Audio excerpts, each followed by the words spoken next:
Good morning, Mr. Chaskalson. Good morning, Dr. Skuman. Today's witness is Dr. Alberto Skuman.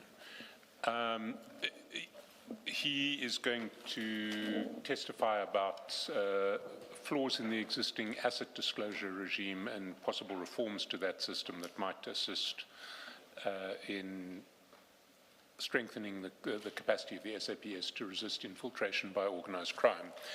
I just want a couple of matters of housekeeping. There should be two files before the commissioners, a very short witness statement file that includes a witness statement and a report, and then a fairly large exhibit file that includes a series of articles and documents to which the report refers. And Dr. Skuman, do you have those two files in front of you as well? Good. Then if we can begin, Dr. Skuman, in the statement... sorry. Dr. Skuman, will you be swearing or affirming? Please pull both mics closer to you and be seated centrally in relation to them, please. Thank you. You comfortable? Great. Yes, yes. So will you be, did you say affirm? Sorry, say again? Did you say you are affirming or swearing? I'm affirming. Affirming. Do you affirm that the evidence you are going to give is the truth, the whole truth, nothing but the truth? I do. Thank you. Thank you, Dr. Skuman. If we can then start by just identifying that your very short witness statement, which covers the report, ends with your signature at the top of page 3. Can you confirm that's your signature? That's correct. And can you confirm that the contents of the short statement covering the report are true and correct? That's true. And then that the report, to which we will refer in some detail, represents your opinions based on facts that you believe to be true and correct. That's right. So if we can start then with the witness statement, in paragraphs, or from paragraph 2, you really describe your work and qualifications. And can I ask you to read paragraphs 2 to 5 into the record? Okay. I am an extended term consultant engaged by the World Bank and task team leader for the World Bank's program supporting anti-corruption reforms in Southern Africa. I hold a PhD in politics from the University of Sussex. I have worked on anti-corruption programs for World Bank units across Southern Africa and South Asia. Prior to my work with World Bank, my work on anti-corruption and governance issues has included consulting for Transparency International, research and teaching at the University of Sussex in the UK, and research at the Institute for Security Studies. My work combines public policy research and technical assistance to inform public sector reform on topics including anti-corruption, civil service reform, and governance. This includes advisory support to a range of government entities in South Africa on anti-corruption reforms, including, among others, research for the National Anti-Corruption Advisory Council on strengthening the country's anti-corruption response. I am the author of a book on the relationship between political parties and the state in the Global South, with particular attention to the political administrative interface, state building, and corruption. I was previously a member of the Electoral Reform Consultation Panel, appointed by the National Assembly in terms of the Electoral Amendment Act of 2023 to advise on reforms to the electoral system in line with recommendations from the Zondo Commission to strengthen parliamentary oversight and accountability. Thank you, Dr. Skuman. Now we've asked you to present your views on the existing disclosure regimes applicable to senior officers within the South African criminal justice system, and to suggest some reforms that might assist to improve these regimes in combating corrupt infiltration of the criminal justice system. And you've prepared a report in response to our request. Can I just ask you to identify that report as Annexure A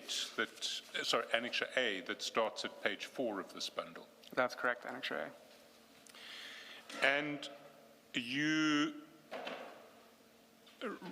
refer to several reports in your report, and you refer to reports prepared by an initiative called STAR. Can you just explain what STAR is? Sure. So the Stolen Asset Recovery Initiative is a joint work program between the World Bank Group and the UNODC, so the United Nations Office on Drugs and Crime. Together they work on a lot of issues around anti-corruption and money laundering, one of the issues being on asset disclosures and declarations. And so a lot of the work that we've done in South Africa around understanding and analyzing the financial disclosure system here is based on their work, and I've worked very closely with the colleagues within the STAR initiative. Thank you. If we can now turn to the report. You start with an introduction which essentially describes the field and states the problem. Can I ask you to begin with by just reading paragraph 1 of your report? Paragraph 1 says, collusion and conflicts of interest are at the heart of the issues investigated by the Madlanga Commission. Testimony before the Commission reveals systematic conflicts between the duties of public officials and their personal interests, where beneficial relationships with criminal actors have taken precedence over official duties. This includes the abuse of positions of authority to intervene in and obstruct investigations, the disclosure of confidential information to criminal actors, and the manipulation of procurement processes to direct contracts to associates, each underpinned by an expectation of reciprocal benefit, whether in the form of gifts, payments, or gratifications channeled through family members and private business interests. So would it be fair to say that that there are really that what you speak to is a problem where through corrupt infiltration, organized crime has been able to gain purchase over the SAPS through 3 different types of quid pro quo that come on the other side. The first being abuse of authority to intervene and obstruct investigations. The second being the disclosure of confidential information to criminal actors to assist them, and the third relating to procurement processes. You're nodding your head there. I think that's correct. I believe that's the evidence before the Commission. And that, of course, speaks to a serious failure in the institutional framework for detecting and combating corrupt infiltration of the SAPS. Again, I must ask you when you agree to say yes as opposed to nod your head, because we, at a later stage, will have a written record. Sure, I agree. So, can we speak to what that institutional framework currently comprises? And in paragraph 2, you talk to that, and you identify the elements within the public service regulations and SAPS regulations that are relevant in this regard, or what they're targeting in this regard. Maybe if I can ask you to pick up there in paragraph 2 and well, to highlight what the system is designed to do. Sure. So within the current framework, in terms of the public service regulations as well as the SAP's own employment regulations, there are a series of measures and mechanisms in place intended to deal with conflicts of interest, to manage integrity within the public sector as well as SAP's. And so that includes mechanisms around financial disclosures, so preparing forms stating your financial interests and assets. It includes protocols around conflict of interest management. If a conflict arises, what is the process in place to determine how to deal with that? A series of other measures, such as protocols around gifts, the limitations on the value of a gift and when it can be received, how it should be reported, prohibitions in terms of outside remunerative work, permissions that have to be granted, and process around that. So collectively, a series of regulations around ensuring that public sector officials behave themselves in line with public sector values, with the intention of preventing misconduct, corruption. Now, your report is in large part focused on identifying where the existing system is failing and what its weaknesses are. In paragraph 3, you essentially set out the topics that you're going to be addressing in the report. And can I ask you to pick up there, just providing essentially a roadmap to where we will go today? Sure. So the note starts by talking about corruption prevention as a concept. So this is something distinct from what we often focus on in terms of investigating and prosecuting corruption. So when we talk about corruption prevention, it's all of the measures that I've just mentioned around how do we manage public sector integrity, how do we avoid conflicts of interest. So I start by explaining why this is important in the public sector, why we should care about corruption prevention, and why it matters. The rest of the report looks at corruption prevention, in particular in SAPS, but as applicable to the broader public sector. And a lot of this is through the lens of the financial disclosure system, which forms a very integral part of the corruption prevention architecture. A lot of the accompanying processes build on the financial disclosure system. When we talk about lifestyle audits, lifestyle reviews, conflict of interest management, a lot of this relies on the initial disclosure forms. And so it is very reflective of the issues that we have within corruption prevention as a whole. So we focus on financial disclosure form and the accompanying institutional framework, the sanctions attached to that, as a lens through understanding some of the deficiencies in the current framework for corruption prevention. And then still giving a roadmap to where we're going, in paragraph 4, you talk about areas of reform on which you're going to focus. Can you again highlight those? Sure. So effectively, and this is what how the report is structured, but the 3 areas of reform that I'll talk about is one about the financial disclosure form itself, the particular assets and interests that are required to be disclosed by public officials. The second point being around the institutional and operational framework for how we manage financial disclosures, as well as corruption prevention more broadly. And then the third point being around the sanctions in place. So the questions of consequence management, which are, of course, very important for closing the loop.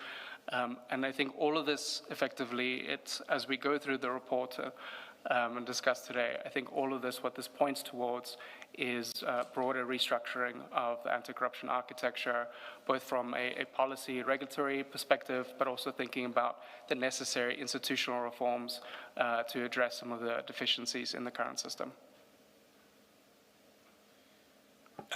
If we then start getting to the substantive topics themselves, you deal broadly with the topic of corruption prevention from paragraph 5.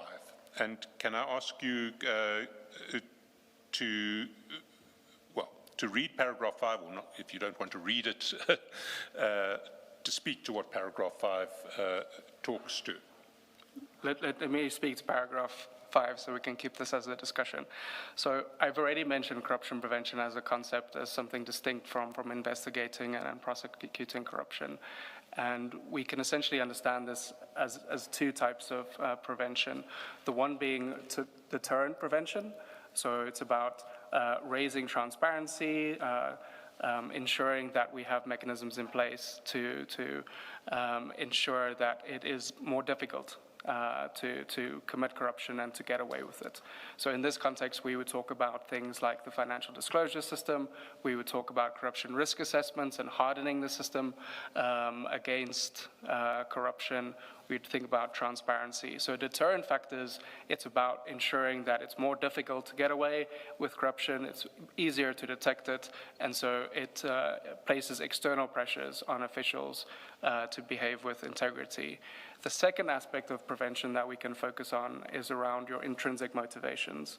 So here we talk about constructive prevention, and essentially this is the focus on ethics training, on how you as an individual think about how you conduct yourself, your views on corruption. So when we talk about this kind of corruption prevention, we're more interested in the norms and values, the organizational culture, and how we can change that. So both of these form a very important part of the corruption prevention arsenal and toolkit. And this is one aspect of the broader anti-corruption framework that we can think about to ensure public sector integrity.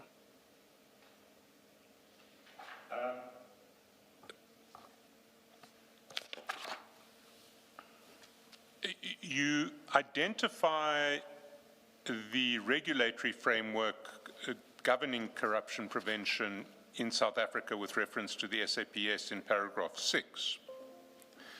But you make the point in paragraph 7, which I'd like us to dwell on, that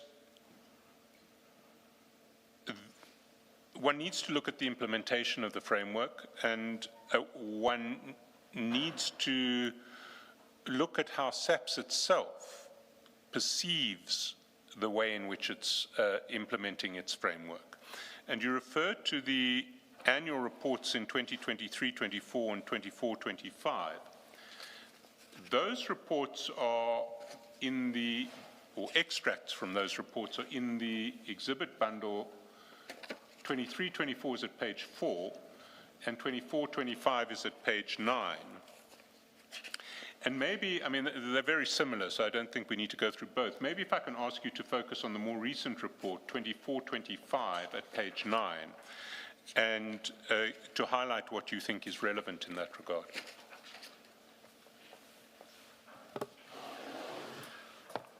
Sure. So page 9 of SAPS's annual report speaks to the mechanisms, their internal mechanisms for reporting fraud and corruption, and how they deal with these issues. And there's a particular section, a table there that deals with prevention, and they mention the measures carried out by the Risk and Integrity Management section. They mention ethics workshops, minimum information security standards, the disclosure of financial interests, restrictions around applications for additional remunerative work. They speak to security screening, declarations around gifts and sponsorship. They speak to their measures for detection in terms of polygraph testing, etc. And so what we see on paper, I think both in SAPS's annual reports, and I refer in the same paragraph later to the Minister of Police's response to a parliamentary question, we see this long list of mechanisms in place to support public sector integrity and support integrity in particular within SAPS. And so it would seem that all of these mechanisms are in place on paper, all of the standard requirements that one would expect. Now, the question that I pose to the Commission is, having heard the testimony so far and hearing this list of mechanisms in place to prevent corruption, it seems to me that there is a disjuncture between what is on paper and the impact that we see in the real world. And we can get to that further, Matthew. Thanks. That is obviously what we're going to spend most of our time on. But before we do that, maybe if we can take that ministerial answer and and which you quote at the foot of page 7. There was one point that, that struck me about it. I mean, the answer talks about a range of detection measures, including lifestyle reviews, conducted through SAPS's analysis of a number of integrity control measures, such as financial disclosures, gift management protocols, performance of remunerative work outside SAPS. That determines red flags. And then anomalies which are detected are referred for further lifestyle investigations, and when necessary, forensic auditors are engaged for lifestyle audits. Do you know how many lifestyle audits have been done in the last 5 years? My understanding is that no lifestyle audits have been conducted within SAPS as of yet. There is a later parliamentary question that I believe came out, I think it was last week, where the acting Minister of Police indicated that they were still in discussions with the SIU to second officials to SAPS to do these lifestyle audits for them. Can I take you to that question? It's actually at page 11 of the exhibit bundle.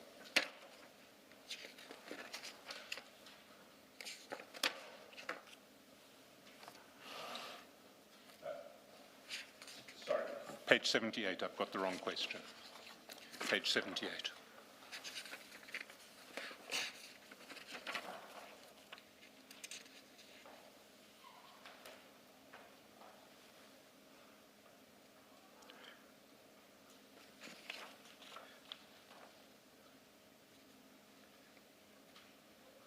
And the critical information in the answer is in the table that is at page 79.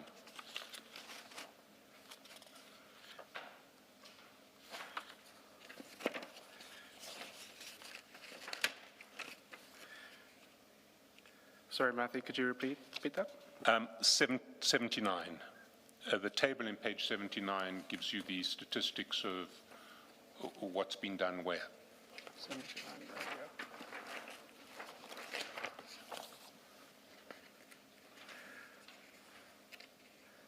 Sure, so that's correct. Before we go to the schedule, should we not actually read the question onto the record, the question itself? Yes, Chair, that makes a lot of sense. Can I ask you to read what the question was and what the answer is, so we understand what the Minister was answering? So the question was whether any lifestyle audits have been conducted on senior leadership within the South African Police Service in the past 5 years. If not, why not? If so, what A, audits were conducted, B, ranks were subjected to such audits, and what were the outcomes of the specified audits.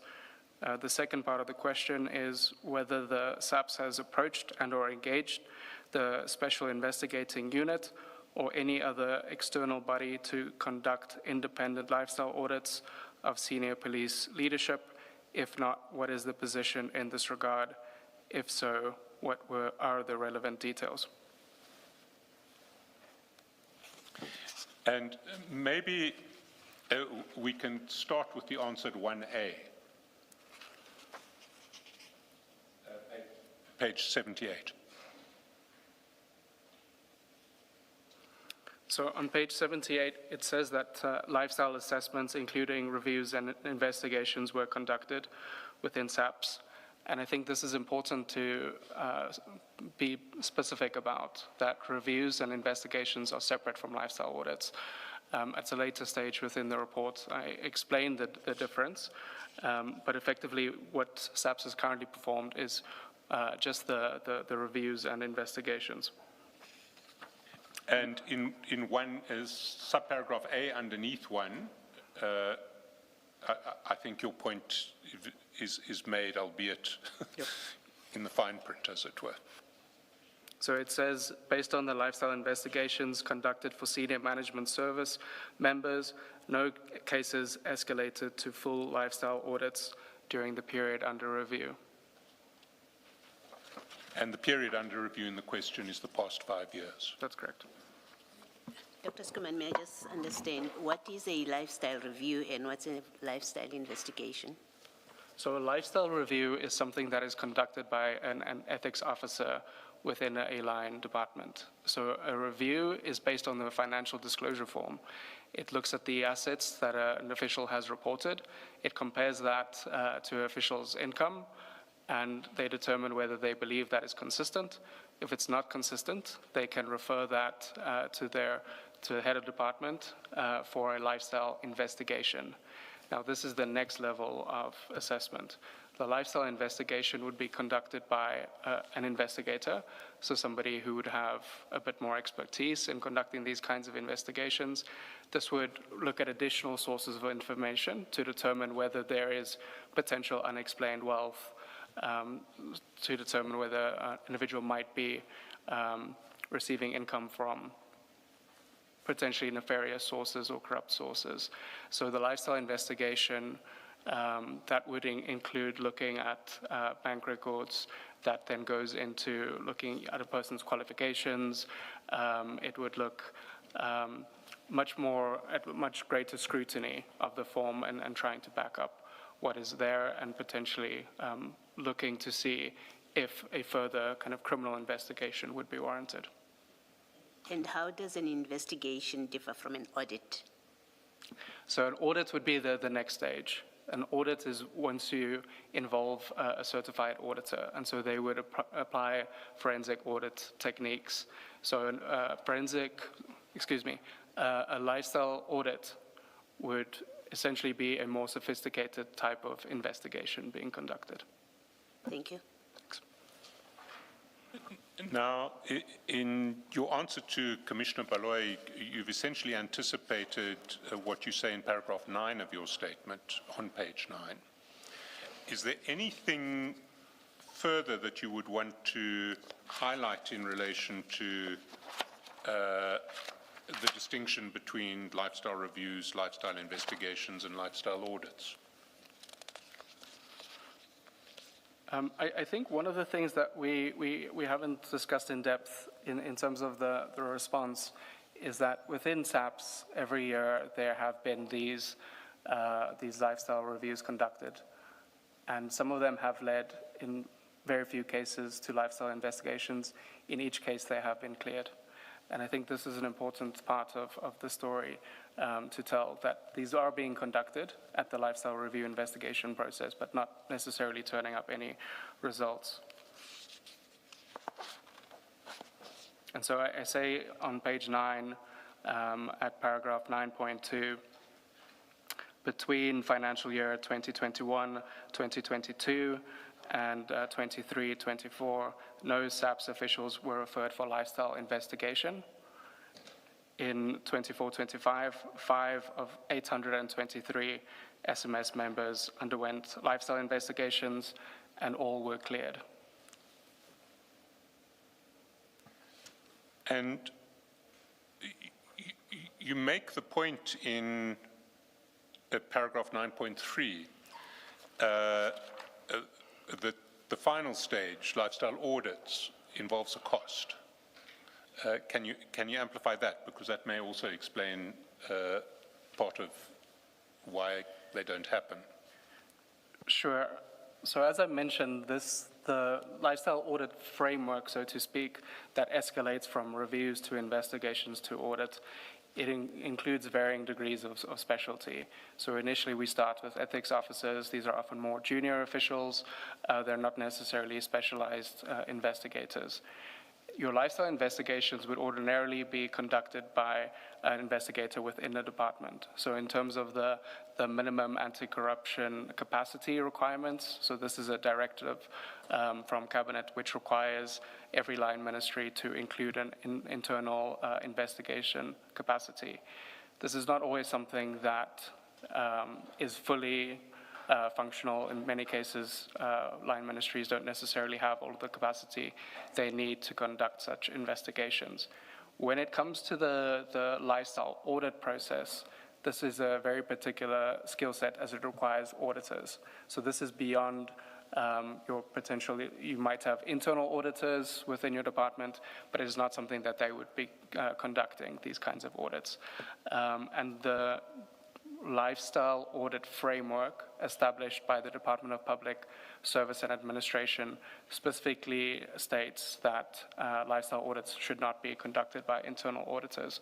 So in the current framework, in lieu of this internal capacity to conduct lifestyle audits, what is happening is that departments are outsourcing these audits.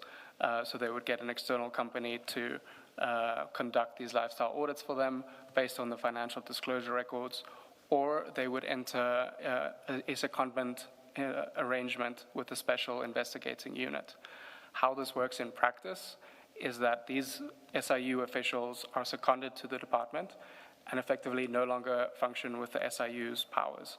So they are functioning as if they were a departmental official.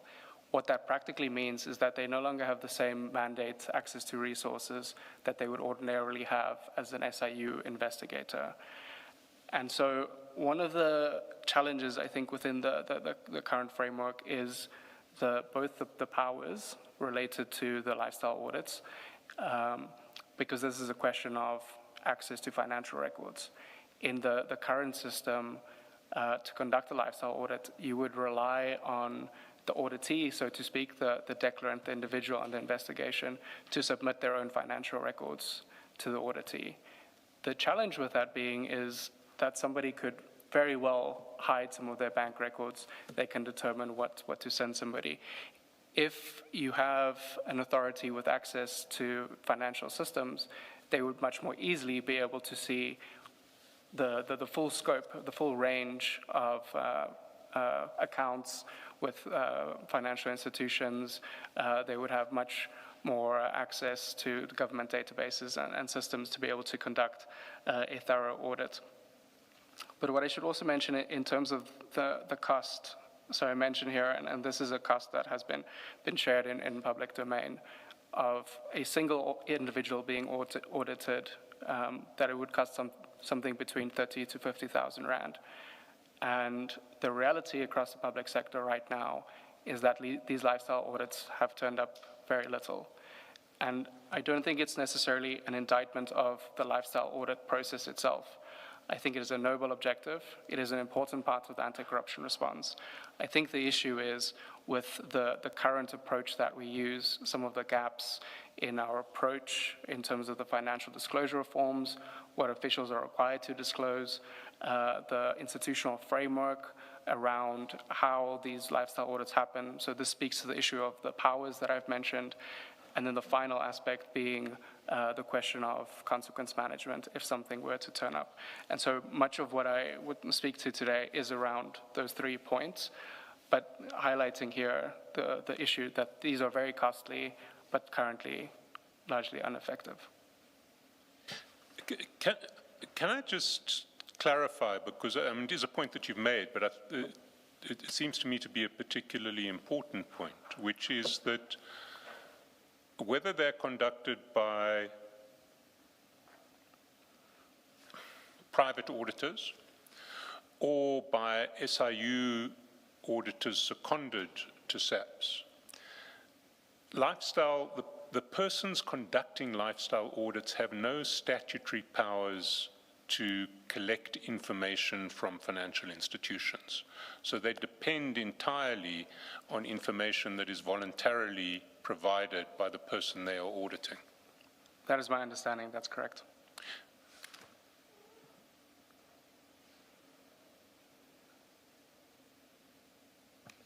And at the moment, the system only reaches this lifestyle auditing stage after it's gone through, after a red flag has been triggered below it. There's no system of random auditing that takes place.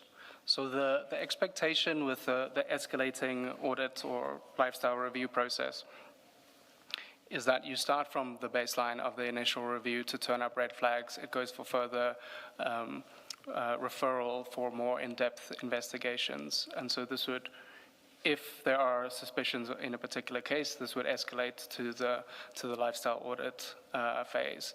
Within the current context where there are a lot of concerns around corruption and misconduct within the senior management service, What a lot of entities have opted to do is to go straight to the lifestyle audit process, to have blanket lifestyle audits for the senior management service. In some ways, I think in international examples, this is irregular. It wouldn't be normal practice to conduct blanket lifestyle audits. Ordinarily, a lifestyle audit is something that you do when you have good evidence that there is some kind of concern around an individual that warrants this kind of more in-depth investigation. In many cases, a full lifestyle audit in other jurisdictions would include speaking to their associates, determining, who they have business dealings with, doing a much more thorough investigation. This blanket approach, I think, is reflective of the fact that the financial disclosure system, the verification, the lifestyle reviews, so far have not been turning up anything. But at the same time, we know from experience, we know from media reports, we know from what we see in commissions such as yourselves, we know that there are these things happening, but they're not being detected. And so the current approach has been to institute these blanket lifestyle audits across the senior management service.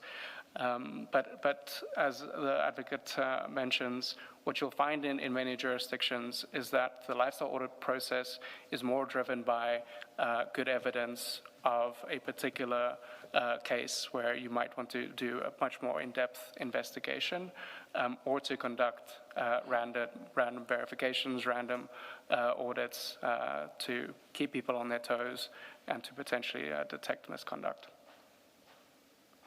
Now, when you talk about the senior management service and lifestyle audits across the board, you're talking about the public service generally, not SAPS, because we've seen there have been no lifestyle audits at SAPS. That's correct. So the parliamentary question we referred to earlier, I believe it's at the end of the question. I think it's on page 80 to 81. The final paragraph of page 80 says, engagement processes with the Special Investigating Unit have been initiated. However, the secondment and full operationalization of the support remain in progress. In addition, all senior management service members are currently undergoing revetting.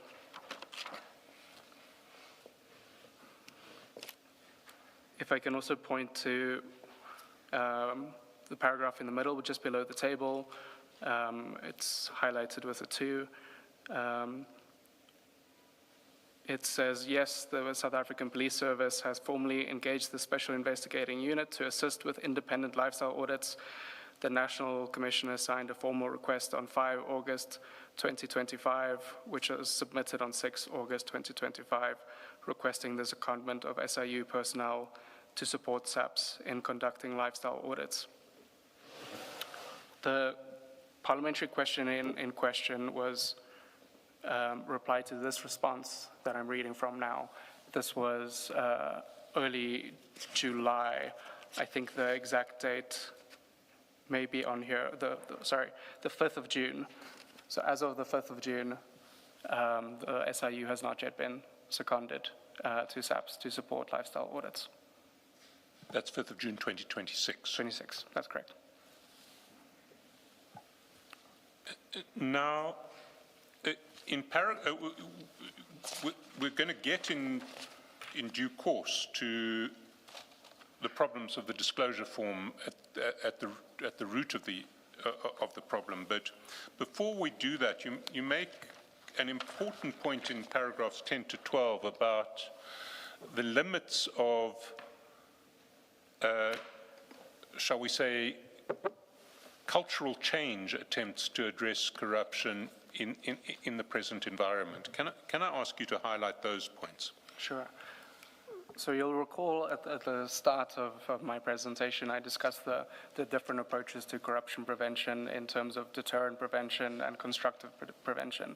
So essentially, the difference being whether we focus on rules and mechanisms to make it more difficult for people to get away with corruption, whether we more strongly enforce compliance with the rules, or whether we focus on trying to build integrity, so to speak, the softer norm change aspects of corruption prevention.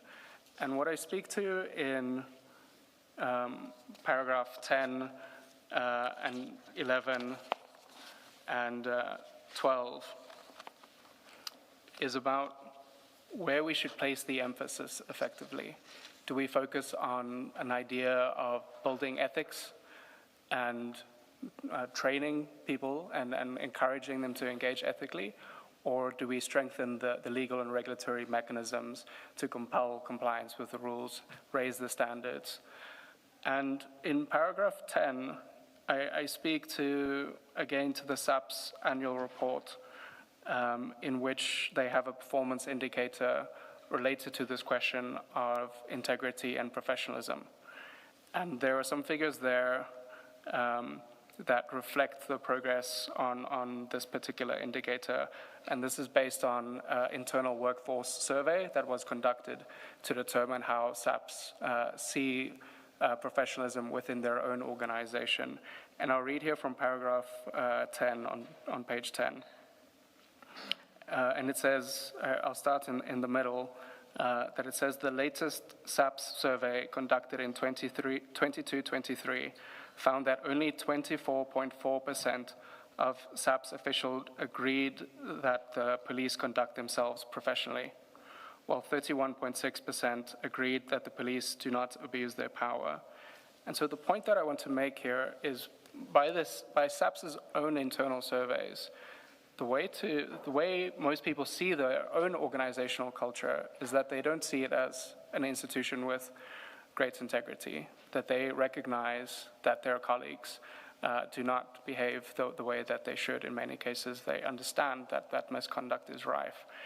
And so when we compare this to some of the initiatives mentioned in terms of advocacy programs, in terms of campaigns, in terms of statements to say that we do not tolerate corruption, it's very difficult to imagine how a message like that cuts through when people's everyday lived experience is their colleagues engaging in misbehavior.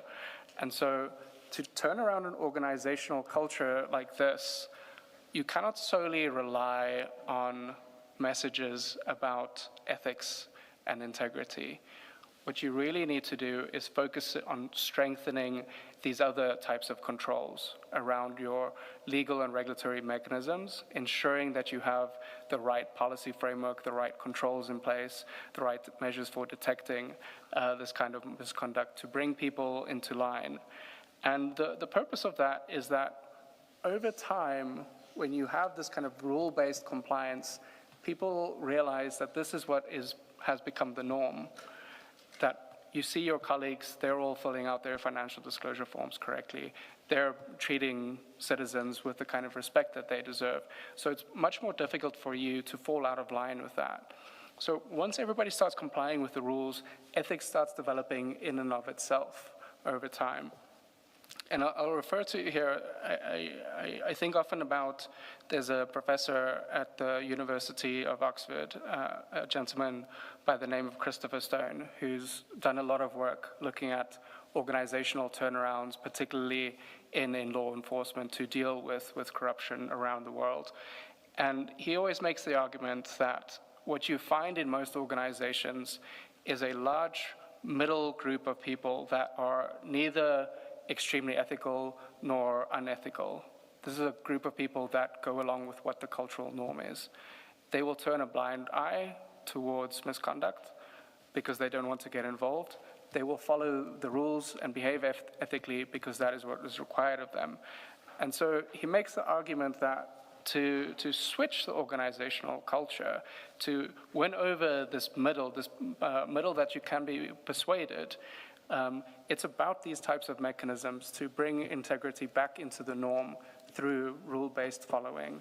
And that is the kind of approach that I think that South Africa should be focusing on, I think particularly within SAPS, but as the broader public sector as well, to restore ethics, to not just focus on issues such as training and promoting ethics, but really thinking about the types of controls that are in place to enforce discipline and ensure that there are consequences for misconduct.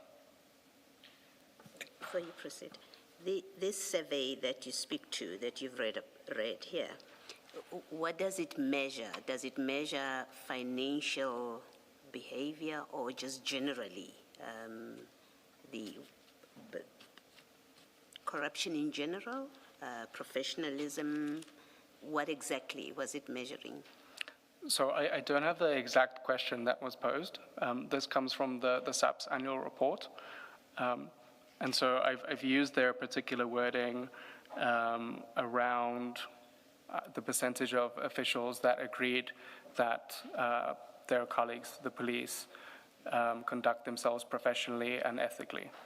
That was the question from the SAP's report. Thank you. And just to amplify the point that you have been making, that you need a system that properly enforces rules if you're going to win over this middle ground that you speak to. Can I ask you just essentially to read paragraphs 11.1 and 11.2, which really speak to why that's necessary? Sure. So 11.1 says, where corruption is embedded in institutional culture, ethical appeals tend to fall flat because the system itself rewards corrupt behavior and punishes those who resist it.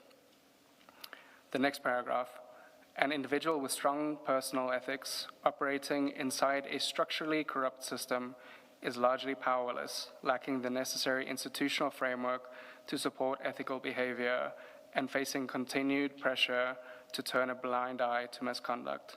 Both the Zondo Commission and evidence before the Mutlanga Commission provide such examples of ethical officials under huge pressure and constant harassment from colleagues engaging in misconduct.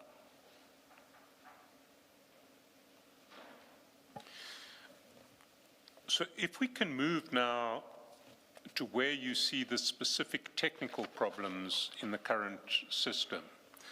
And can we start at paragraph 13 on page 12, where you're talking about financial disclosure as the cornerstone of integrity management? Sure. So the starting point of the integrity framework to a large extent is the financial disclosure system. And the reason why I say this is that a lot of our other controls build on this or build around it. So when we speak to issues around conflicts of interest, the way that we currently determine whether an official has current conflicts of interest is through the financial disclosure form. It is the companies that they disclose on their forms that we then check whether they are on the central suppliers database, whether they might be engaging in business with the state, or whether this company might be involved in a sector, for example, that might pose some kind of conflict of interest. It's the same with the lifestyle review and the lifestyle audit process. All of this builds on the initial disclosures. So it is really a critical component, and it has such downstream effects when we get this wrong, when there are omissions in this initial form, areas and blind spots that we don't check. Down the line, when we're trying to understand an individual's potential conflicts of interest, if we don't know what companies they themselves are involved in, if we don't know what companies their family members are involved in, we're much less able to determine what an individual's conflicts of interest are. It's much more difficult to put in place preventative controls so that they divest from those conflicts, or that we find some kind of way to get around that.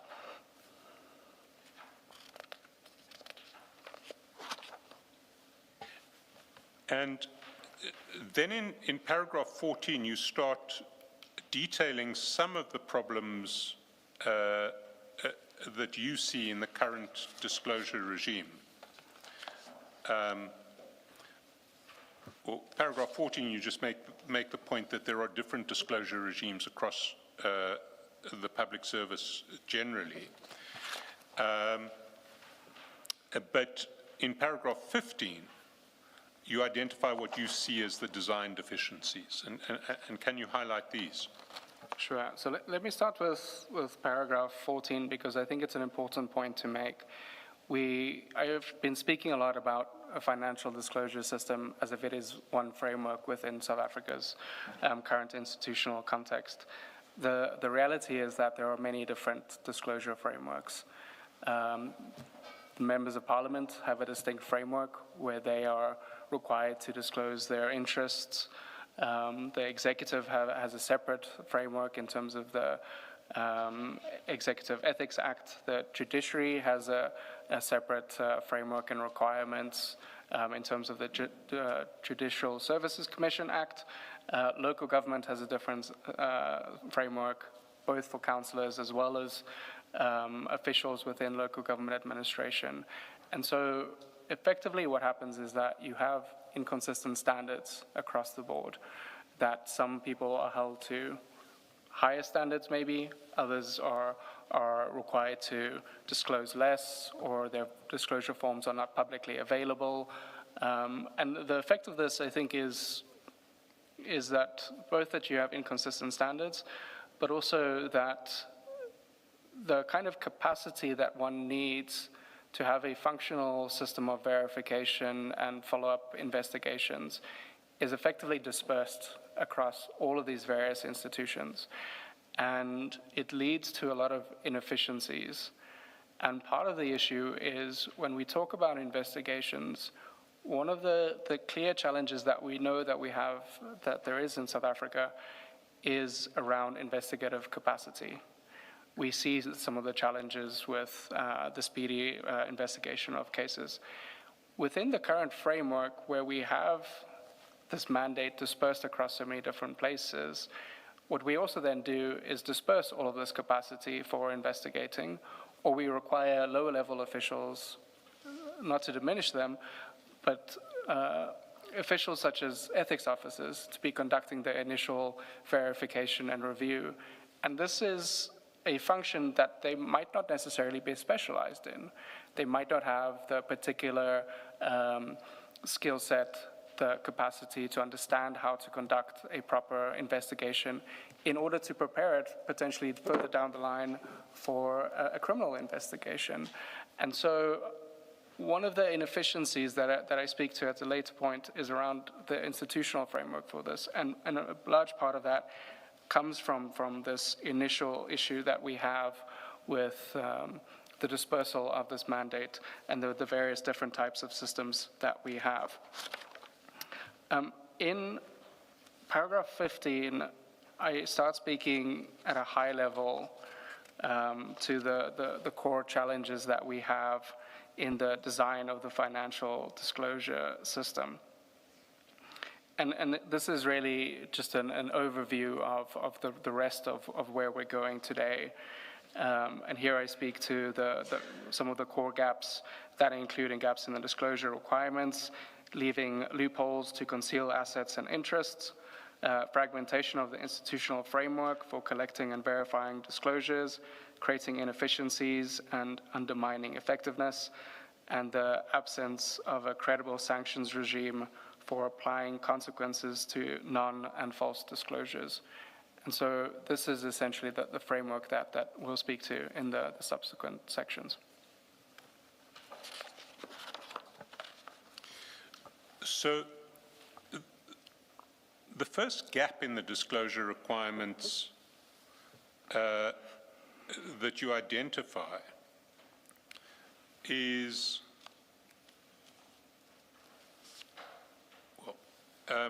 paragraph 17, where you talk to the exclusion of family members from disclosure obligations. Can you highlight that? Sure. So the current form and disclosure requirements only apply to the individual, whether that's a public servant, elected official, etc. In each of these cases, it is only you as a person. We know that this, from international experience, we know that this is not sufficient. One of the easiest ways of concealing your financial interests and wealth is to place these same companies in the name of your immediate family members. And so it doesn't really take that much to hide these assets in the current framework. doesn't require a whole lot of sophistication even to put a company in your wife's name that might be doing business with the state, or in the name of your children, to put a car or a piece of property that you've been given as a gift to rather register that in somebody else's name. And part of the challenge with not extending these requirements to your immediate family members is both the concealment of these assets and your financial interests, but the downstream effect that has, for example, on managing conflicts of interest. If we, for example, as a public service commission or line ministry, if we're not aware of your wife or husband financial interests in, for example, let's say medical supplies, and you work in the Department of Health, that can potentially pose a very direct conflict of interest. And in the current regime, that is not something that we would be directly able to consider, because we don't require that kind of disclosure to be made in the disclosure form. There might be other places where you are required to report ad hoc conflicts of interest in a more formal way, but separate to these requirements. But the form currently is limited in this regard. And I mention this also because this is, as I've said, a very, very common issue that you see internationally. You see it locally as well. And so the way to get around that, what you'll find is in many countries that they've started introducing requirements to also extend these kinds of disclosures to your immediate family members. And a related problem you highlight in paragraph 18 is that it doesn't deal with beneficial ownership. Can you amplify that? Sure. So let me start by explaining what we mean by beneficial ownership. What you'll often find in grand corruption cases, in money laundering cases, in tax evasion cases, is that actors are sophisticated. They will put their financial interests, their business interests, their companies in complex legal structures. You have a company that owns a company that is put into a trust, etc. And so this starts blurring the lines when you're an investigator, and starts making it much more difficult to determine who ultimately benefits from this asset or this company, who has direct control over it. And so commissioners will remember over the last few years, South Africa has been working on leaving the grey list in terms of the anti-money laundering requirements and the standards set by the Financial Action Task Force. And so a lot of the amendments introduced as part of those reforms were around introducing beneficial ownership registers for companies, for property, and even in the case of trusts, determining who is the ultimate beneficiary of an asset. And so this is a very relevant concept and issue when we talk about the disclosure of your financial interests and assets. Because if we don't require an official, and we don't make this clear that an official needs to disclose their beneficial ownership and interests in companies or property, effectively what we're leaving open again for them is to just use some kind of a nominee or intermediary structure that they can transfer all of those funds in, put it in a trust, or find some kind of way that an official doesn't have to declare these assets or interests because they're not in your official name. So purely by having this small arm's length of distance between you and an asset, you can prepare your disclosure form entirely correctly. You can fill it out without having to worry about all of those things that you haven't disclosed, and you'd be following the rules. And I think that that's part of the challenge here, that we've left open, I think, both with the family members and the beneficial ownership issues, we've left open two of the biggest gaps that we know internationally are used in grand corruption schemes. And these are issues that are quite significant and I think quite substantial vulnerabilities. And it's something that is not just in one particular section of the financial disclosure requirements. It is a principle that needs to be applied throughout. So in every section that you would have to speak to your beneficial interests, for example, when it relates to property, when it relates to companies, etc. So we've now highlighted two blind spots of the form. In paragraph 19, you deal with specific categories of assets that the form doesn't ask for. And can you take us through those? Sure. So it's not just categories of assets, it's issues relating to assets. That's correct.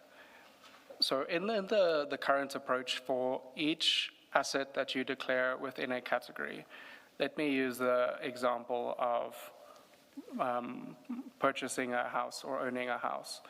Within this particular category, there are 4 or 5 specific pieces of detail that you need to provide about this property. You would have to explain where it's located. You might have to explain what the value of the property is.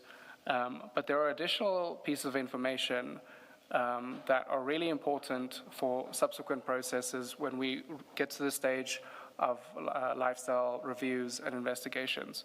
So this additional information that one also needs to know is when was this property acquired? How was it acquired? What did how much did it cost when you paid it? And so it's about more consistently being able to describe a full picture of your financial status, so that over time with these forms, we can see the changes, we can see a person disposed of this asset that freed up capital to purchase a new asset. And so it helps us understand what these changes look like with time, but also detect potential cases where somebody all of a sudden shows up with assets that have previously been undeclared, and you might have questions. Are these omissions from previous years? Or has this person now been able to buy a brand new house? Where has that money come from? Is it them that has paid for this house or car? Or is it potentially a gift that somebody might have given to them? So there are little bits of pieces of information like that consistently throughout the form are required to better understand the origins of these assets, to understand the context within which they were acquired, whether they were a gift, whether this is something that you bought, whether it's something that your spouse bought, for example.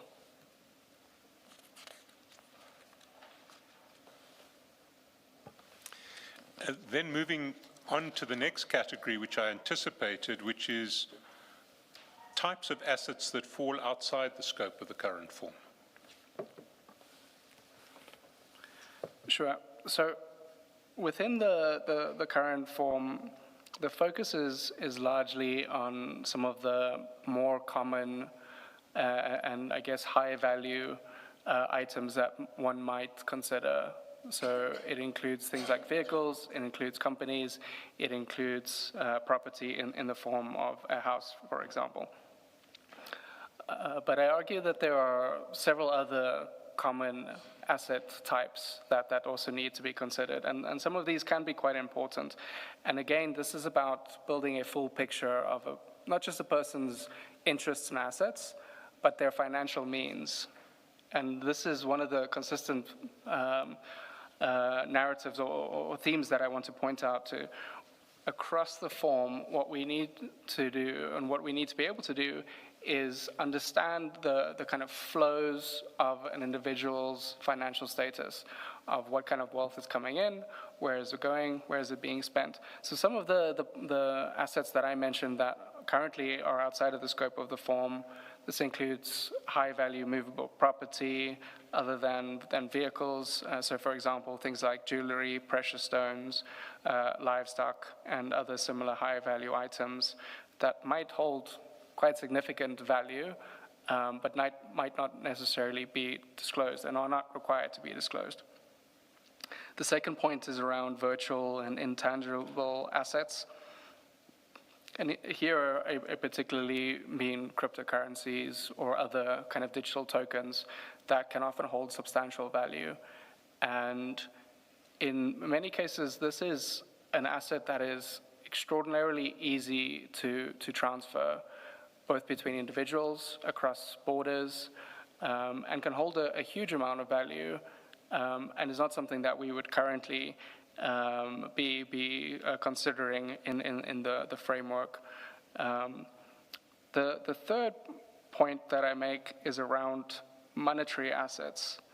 So here I mean cash on hand that you might have, say for example in a safe. It means your bank accounts, being able to, in your financial disclosure form, not just say I own 2 cars and a house, to say I own 2 cars, a house, and 2 million rand in a bank account, for example. Having that level of detail is important for understanding the origins of assets down the line, for understanding people's financial means when they acquire new assets. And so, again, this is part about understanding the full picture, understanding changes over time. And then I also raise a point around the form currently focuses on, it's a new section that was added, I believe, in the last amendment in 2023 that introduces a section where an individual must report any liabilities, so loans that they owe somebody. What you also need to understand is money that is potentially owed to an individual, so loans that they may have given out. So that's relevant both for the question of understanding a person's financial means, their sources of income, and what's happening there, but also what kind of relationships they might have to other actors and their associates. We might want to ask questions around why an individual is loaning potentially a large amount to somebody else, and what kind of obligations are tied to that, and what does that relationship look like practically. Dr. Silman, how do these forms treat, it's a modern phenomenon where something is neither an asset nor a loan in the true sense, but a public official has the right of use of an asset, either a house or a car, that belongs to somebody else. How do the forms treat that? Because it's not a loan to you, it's not an asset registered in your name, it belongs to a shady third party who purchases it in their own name, but you have access and right to use it as and when you please. Do the forms deal with that, and how do they deal with it? So it's an excellent question, and this relates to our definition of beneficial ownership. So it's not just about ownership, but as you say, about beneficial use, and making that clear. And so the way to approach this in your form, and this is much simpler in an electronic format, but for each asset that you declare, that you state, this is an asset that I own under my name individually, or that I have beneficial use of, I have beneficial control, or I have joint ownership maybe with my spouse, etc. And so this deals with that issue of beneficial use. And so with something like this, you'd have to very clearly establish what the requirements are. And this is why good guidance is important, why you need advisory services to advise people on how to prepare their forms so that they can ensure that they're preparing the forms correctly. But it's a fantastic example of why it's important to ensure that these requirements are as broad as possible so that people can fill out all kinds of interesting situations that they might find themselves in to ensure that we have a full picture of their circumstances, of their interests. Because I can imagine a situation where a senior general in the SAPS drives a 3 million rand car, and then when it comes time to disclose, he says, well, it's not mine, so I don't have to disclose it. And there's nothing the SAPS can do about it because it's really not his car, it's his friend's car or somebody else's car, although it parks in his garage every day and he uses it every day. That's exactly it. And I think that's a great example of why this current gap in requiring disclosure of beneficial ownership or beneficial interest is such an important one, because that official can entirely declare that they own 0 cars and they would be following the rules. There is nothing we can do about them, and it would be correct. But we know that there is another reality, there's a factual experience on the ground that differs from what is required.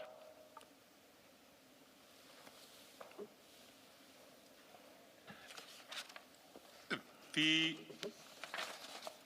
last category that you speak to is the way the form treats income in paragraph 21. Can you elaborate there?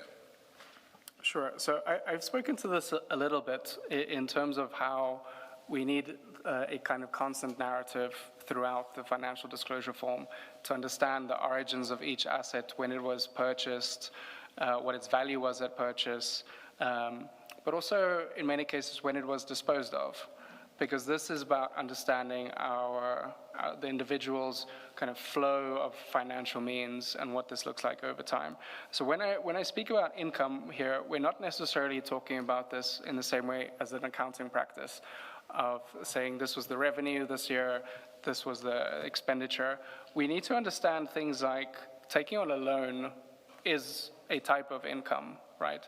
Because that extends to your financial means. And so having a consistent view of what money is coming in and where it's being spent, this then feeds into the downstream processes on the lifestyle reviews, on the audits, and understanding what kind of lifestyle somebody is living. So to speak to the question of beneficial ownership as well, and somebody potentially having a new vehicle or property showing up on their declaration, for us to be able to credibly question the origins of, say, a vehicle or a new piece of property, and whether an individual paid for that themselves, we would need to know whether they had that financial means to begin with.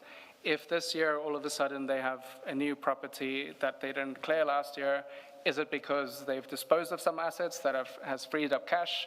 Is it because they have a large amount of money in a bank account that has been lying dormant, waiting to purchase this new asset? So again, it speaks to the kind of understanding of the kind of constant flow over time of income and expenditure. And so it's in part, it's reflective of the current approach that I criticize, that our current approach in the financial disclosure form is essentially a list of assets that one owns. It is not intended to understand these changes over time. It's not intended to understand the additional kind of interest that somebody might have. And so some of these changes that I propose, and this is based on good practice internationally, it's about strengthening the downstream processes, about having the necessary information available to detect potential anomalies and to support the kind of investigations that we need at a later stage.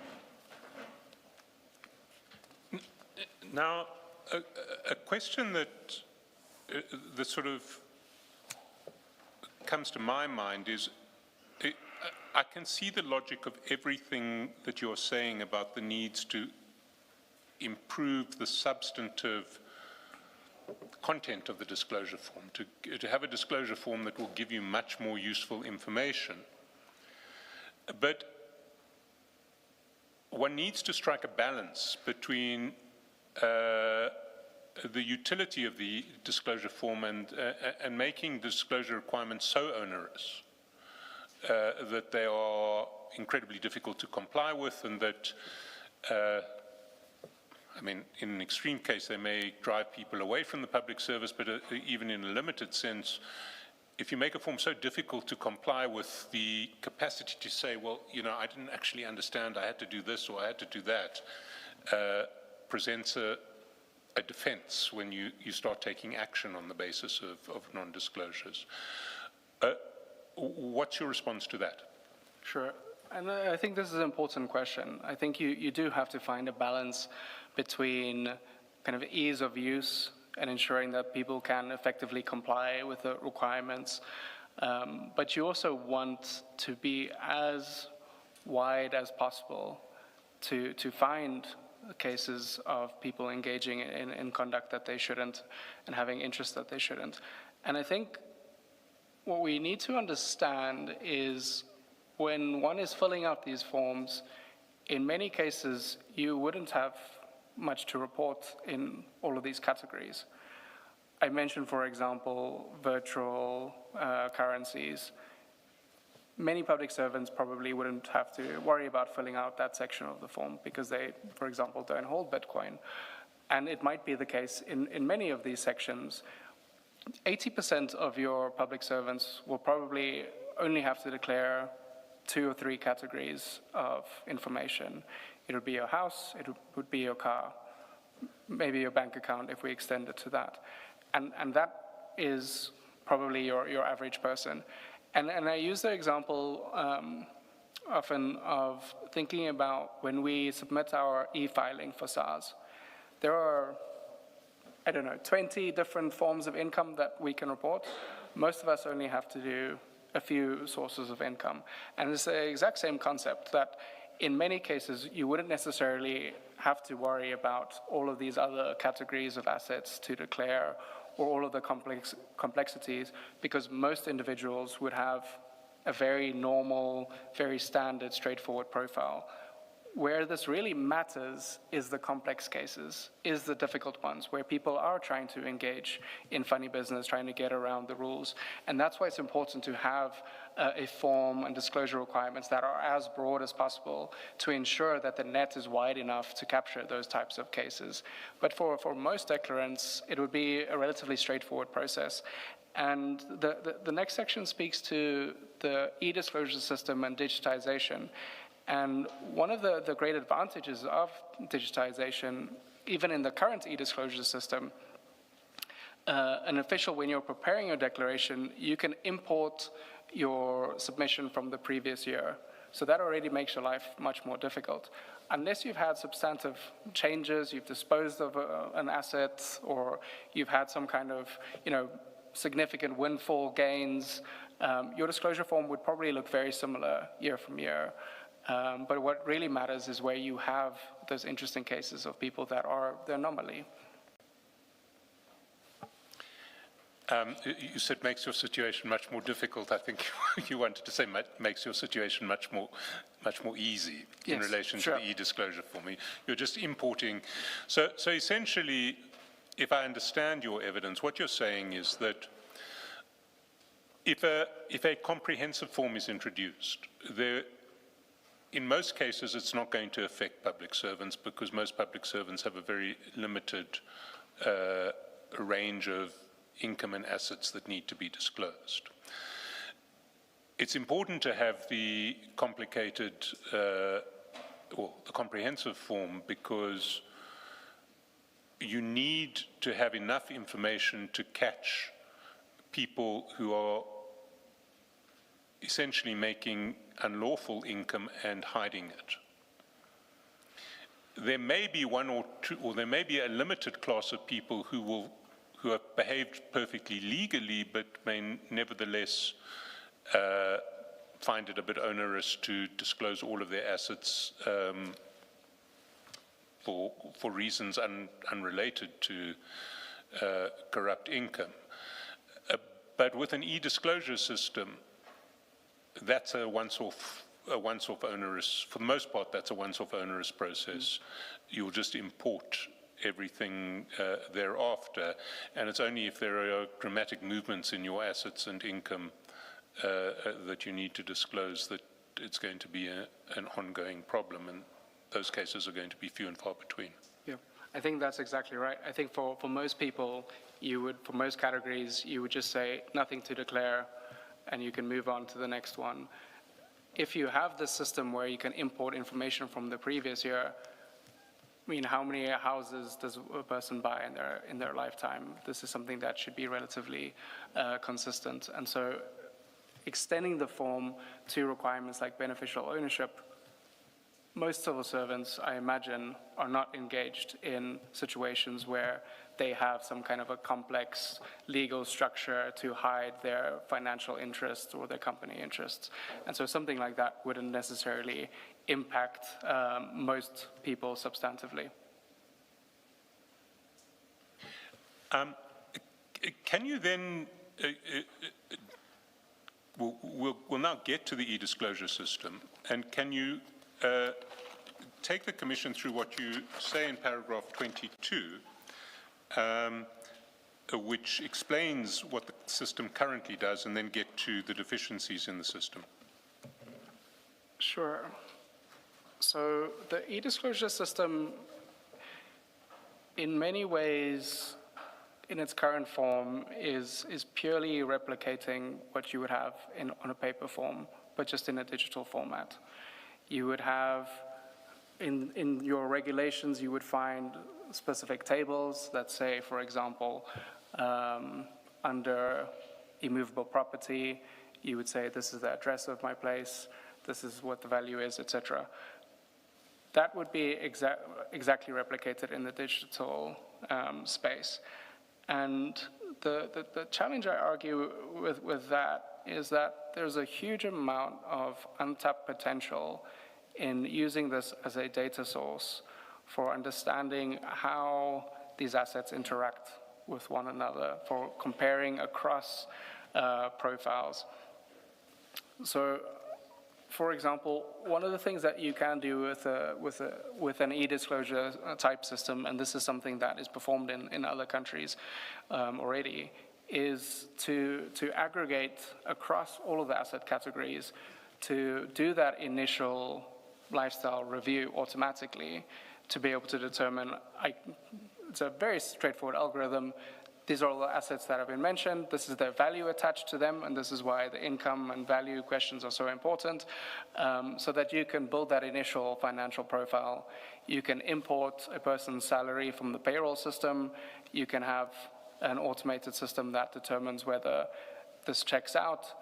From year to year, you can have these kinds of comparison to say that we know last year this person didn't have a BMW. This year they have a BMW. Does that make sense in terms of what has been disclosed, knowing what their annual salary is? And so that kind of automation and kind of algorithmic risk analysis can do a lot of the initial legwork that we're currently relying on for ethics officers to do. And there's a huge potential to free up those resources and to rather focus your human resources on investigating the anomalies, the strange cases. And so I think there's a significant potential if we were to effectively change the approach of the e-disclosure system to think about all of this information as structured data, so that we can compare across years, we can compare across an individual profile, but also across categories of declarants. So for example, if you were to look at civil servants on level, say, 11, you would expect a relatively similar financial profile for most individuals. They earn the same amount.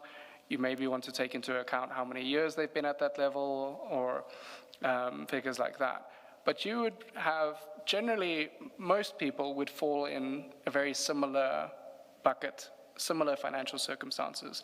Within that context, if you find an individual that has, 2-3 times as much wealth as the person who works in the office next door to them, you might start raising questions like that. And something like this is potentially quite difficult to do manually. If you, as an ethics officer, are reviewing, say, 800 disclosure forms within your department, I doubt you would be able to remember everything and to manually be able to go through those forms and to make that kind of comparison. And so I think it's one of the important benefits of a digitized system that is currently unrealized. So one of the functionalities that the system has currently is its integration with the National Traffic Information System, the Companies and Intellectual Properties Commission for your company's data, and the Deeds Office for property. So it's an important starting point to be able to verify what a person has disclosed and what are on the official records, to determine whether the two of those add up, right? Currently, it's not automated, so this information is pulled into the e-disclosure system, and then the ethics officer themselves will have to look, the person declared this, on the official records we have this, and then determine whether this is correct. Again, this is something that can very easily be automated and immediately throw up red flags if there are these kind of discrepancies. Yeah, I think that covers most of the issues. Can I just highlight one point that I think you made, but I just want to clarify I didn't misunderstand you. You said earlier that in the e-disclosure system, it will automatically populate all of the line items with your last year's disclosure. But if I understood you just now, you were saying what the system doesn't do is flag discrepancies between this year's disclosure and last year's disclosure. So it has the information, but it doesn't do the automated comparison. That's my understanding, that's correct. So unless an ethics officer or an official from the Public Service Commission that's reviewing these declarations and doing the verification, unless they were to go to an individual's previous year's disclosure, the system wouldn't automatically pick that up. The only red flags that they currently have in the system is around other remunerative work and gift declarations. So the e-disclosure digital architecture includes a gift registry, and it includes a section where one would upload the documents showing that that their other remunerative work was approved. If the person mentions outside work on their financial disclosure form, the one type of verification, automated verification, that the system will do is to see whether a file is found within the register for other remunerative work. So the current system has very limited red flags, automated red flags, for detecting these kind of anomalies.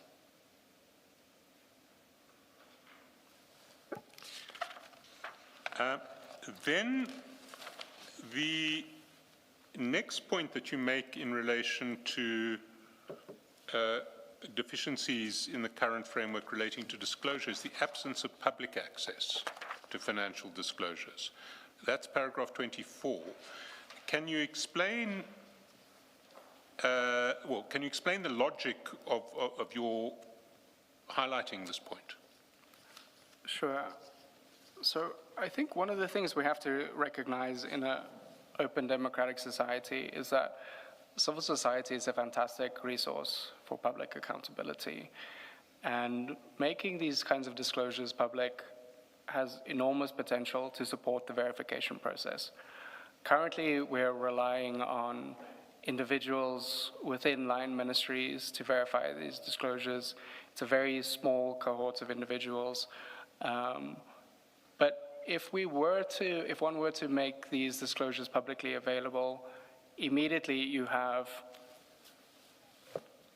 much more public interest. You have civil society organizations that would be supporting the verification process themselves. And this has the potential to turn up, for example, complaints.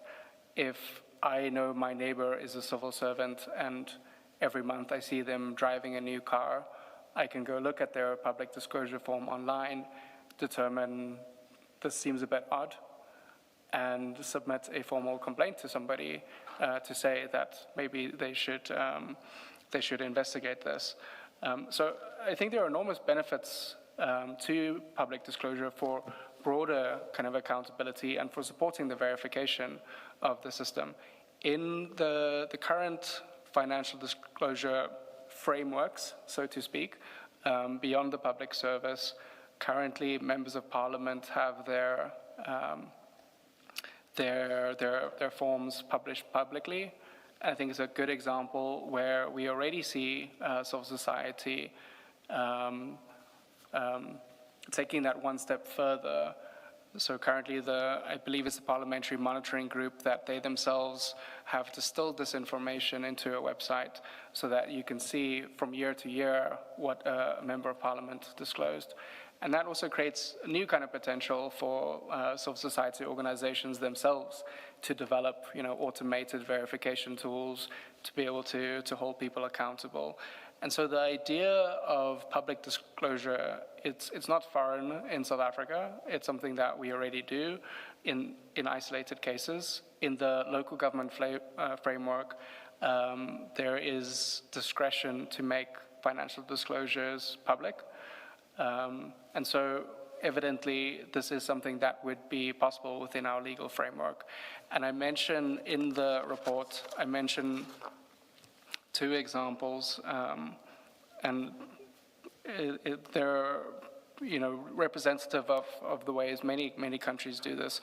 But I mentioned, for example, Ukraine that publishes the declarations for nearly 800,000 individuals. Now, can you imagine if a handful of ethics officers had to verify 800,000 declarations themselves? It would take an extraordinary amount of time. And using as I mentioned, leveraging the public more broadly to hold their neighbors accountable, for civil society organizations to look into these disclosures, we start outsourcing the kind of verification and start strengthening the verification measures. And it's not necessarily that you have to publish every detail of the financial disclosure form. So I mentioned here the example from Sri Lanka, from their Anti-Corruption Act that was recently adopted, where these disclosures are published in a redacted form. So you would say that they own a property in this city, for example, or they own this make of car, but you don't necessarily say the address, you don't say what the registration number of the car is, etc. So you can find a balance between public access and the individual's right to privacy. And the same applies when we speak to the issue of family members. So it is something that you'll see in many cases, that in cases where you require an individual to disclose the interests of their immediate family members as well, that those disclosures don't necessarily have to be made public, because that then respects the privacy of the individuals that are outside of the public service. But I think one of the common concerns around this is what does the legal framework for this look like, and whether you'd be violating the rights of a public servant, the right to privacy. But one of the things we have to understand, even POPI, the protection of information, of personal information and privacy, it recognizes that there are legitimate circumstances in which privacy can be restricted. And it specifically talks about corruption and corruption investigations. And in many countries, what they would do, it's part of your conditions of service that you have to abide to a certain code of conduct, to certain ethical requirements. And this kind of public disclosure would merely be part of those requirements as your conditions of service as a member of the civil service. I actually wanted to ask a question that relates to privacy concerns, but in a slightly different context. You touch on it in the context of disclosures being made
Yes, Mr. Shuttleton. Thank you, Chair. Just a couple of, well, not one housekeeping matter. Over the break, we've printed out the extract from the 2022-2023 SAPS report that Dr. Skuman quoted about internal SAPS attitudes to professionalism and integrity and the like. Is that the document with a blue strip at the top? It is. Oh. Can I suggest we just paginate it from 493 at the end of the existing exhibits bundle? As I always do, I'll rely on the attorneys to have mine where it should be.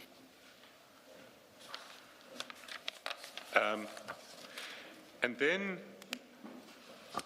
picking up on the question that the Chair put to Dr. Skuman before the break, in one of the STAR reports that is in the bundle, there are two helpful tables which show how many jurisdictions require the disclosure of family members' assets and also how many jurisdictions make disclosures publicly available. They are at page, the first one is at page 168.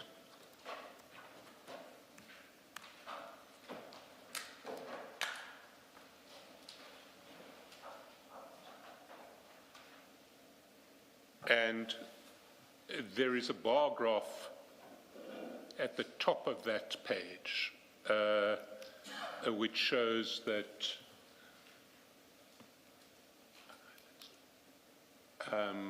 we're just having problems with the display at the moment.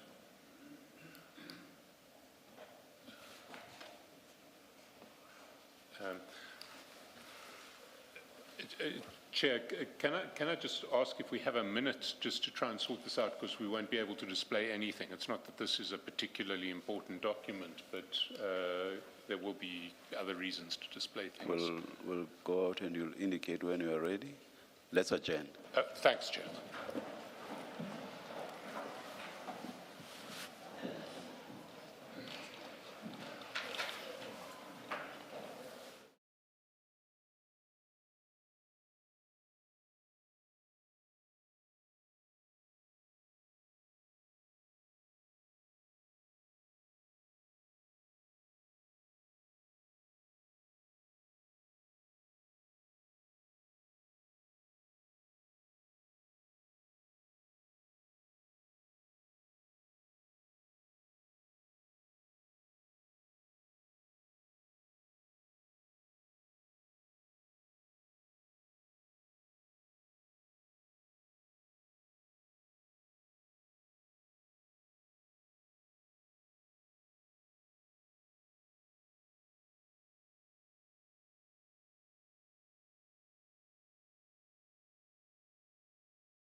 Apologies, Chair.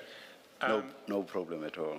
So what we see at page 168 is that in relation to required disclosure of assets of family members in low-income countries, 38% of countries require such disclosure.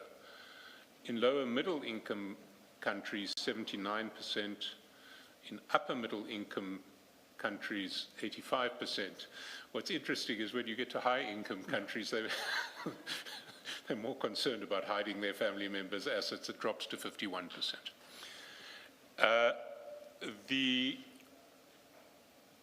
At page 235, we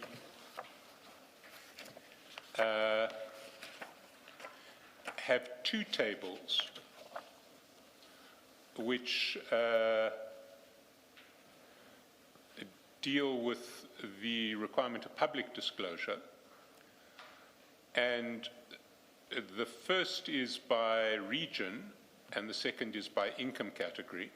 So if we look at the first table, figure 6.2, the higher income OECD countries, 97% require public disclosure. Europe and Central Asia, 71%, Asia, 55%, Sub-Saharan Africa, 38%, Latin American and the Caribbean, 30%, Middle East and North Africa, 27%. And in relation to income categories, high income categories, disclosures required in, we don't see fixed percentages here, but it's in over 80%, upper middle income in just below 50%, lower middle income also just below 50%, low income just above 30%. So there certainly is fairly widespread comparative precedent both for requiring disclosure of family members' assets and for making disclosure publicly available. Mr. Chaskalson, the date of this report, it's as at when? For that, I'm going to ask Dr. Skuman to help. It is the, we'll get a date. It is,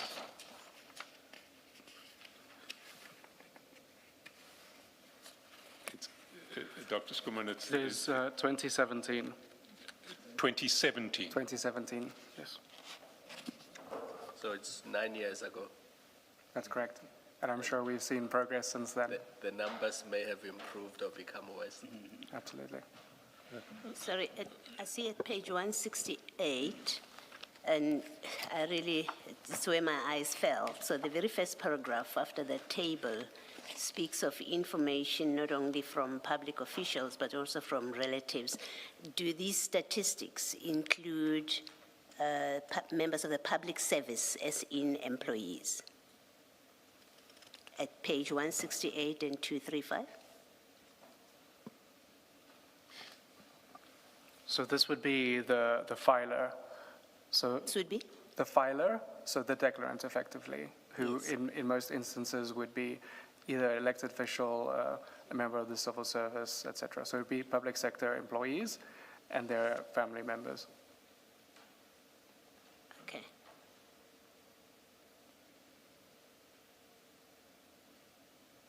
And you say that because definition of public official includes a public sector employee. Is that why you say so? That's correct. Okay.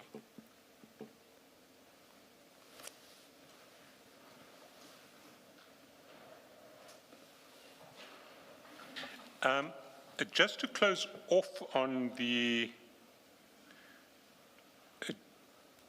disclosure or the disclosure form issue, in paragraph 25 at page 22, you describe the knock-on effects of the weaknesses of the disclosure form. It's an issue you've already addressed, but if you can just read what you've said in paragraph 25, because it is a foundational issue, the form.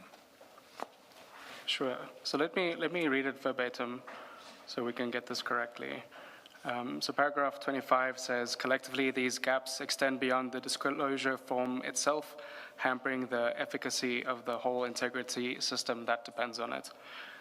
Declarant can comply fully and honestly with every requirement of the current form while still holding substantial undisclosed wealth through a family member, exercising undisclosed control through a company, through a nominee arrangement, or accumulating assets whose origin and timing cannot be tested against legitimate income. The next paragraph says, as conflict of interest management and lifestyle review processes rely on the information the form generates, these design flaws are not confined to the form itself. Without amendments to the disclosure form, the impact of the integrity management framework is limited regardless of how well downstream processes are administered. Before you move off that, speaking to the earlier discussion with Mr. Chaskalson about striking a balance between getting a form or a disclosure mechanism that gives you meaningful and useful information, and balancing that with not overly burdening the requirement on the declarant because of the problems that you've picked up if it is overly burdensome. Are you able to refer, or have you considered what you would say are best practice jurisdictions, where you say these seem to have struck the right balance that we can reference? I think it's an excellent question. And so the package that we've shared, this goes into a lot of those questions of looking at good international practice, the graphs we've just shown on what the kind of standard approach is to specific issues. So a lot of those would be considered in these additional documents to understand exactly what good practice is internationally. But I think an important point to emphasize is that it always has to be context specific and driven by the issues that a country faces. So the first graph that we looked at on the question of family members, we saw, for example, that in high-income countries, they don't have this kind of disclosure requirement. And that might be the case because the level of corruption and the kinds of challenges that they deal with don't necessarily warrant that kind of level of disclosure and invasion of privacy. And so these issues should always be tailored to your specific context, to your specific challenges, the scale of the corruption issue that you have in a country. One of the documents that we've included in the package, it's titled, let me confirm that for you so I get it right.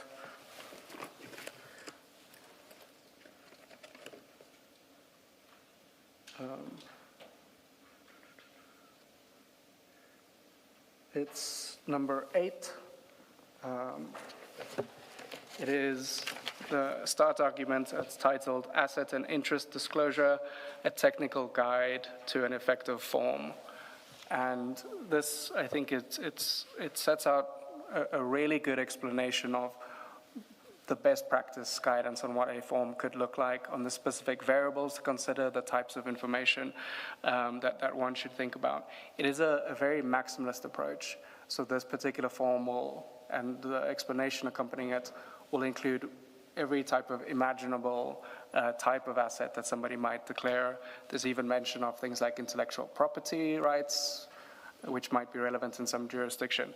So it is very, very expansive, this example, but you'd have to tailor something like that to the South African context to determine this doesn't make sense. We don't necessarily have to worry about that.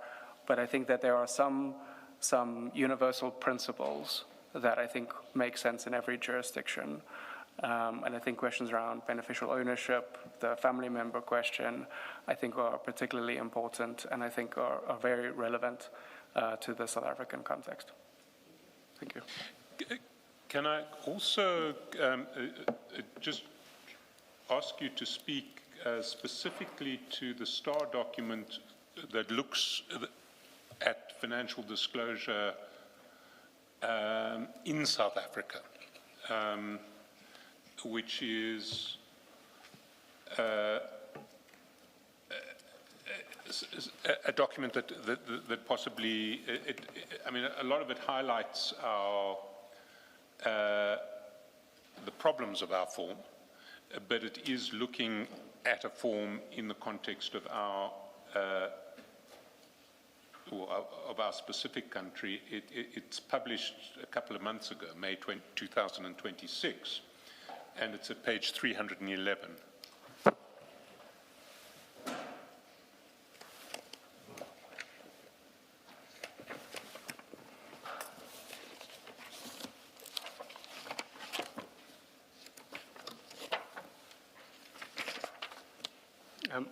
So this document titled Financial Disclosure Form and E-Disclosure System of South Africa, this was an assessment conducted at the request of the Department of Public Service and Administration to both look at the form as well as the e-disclosure system and how it functions currently.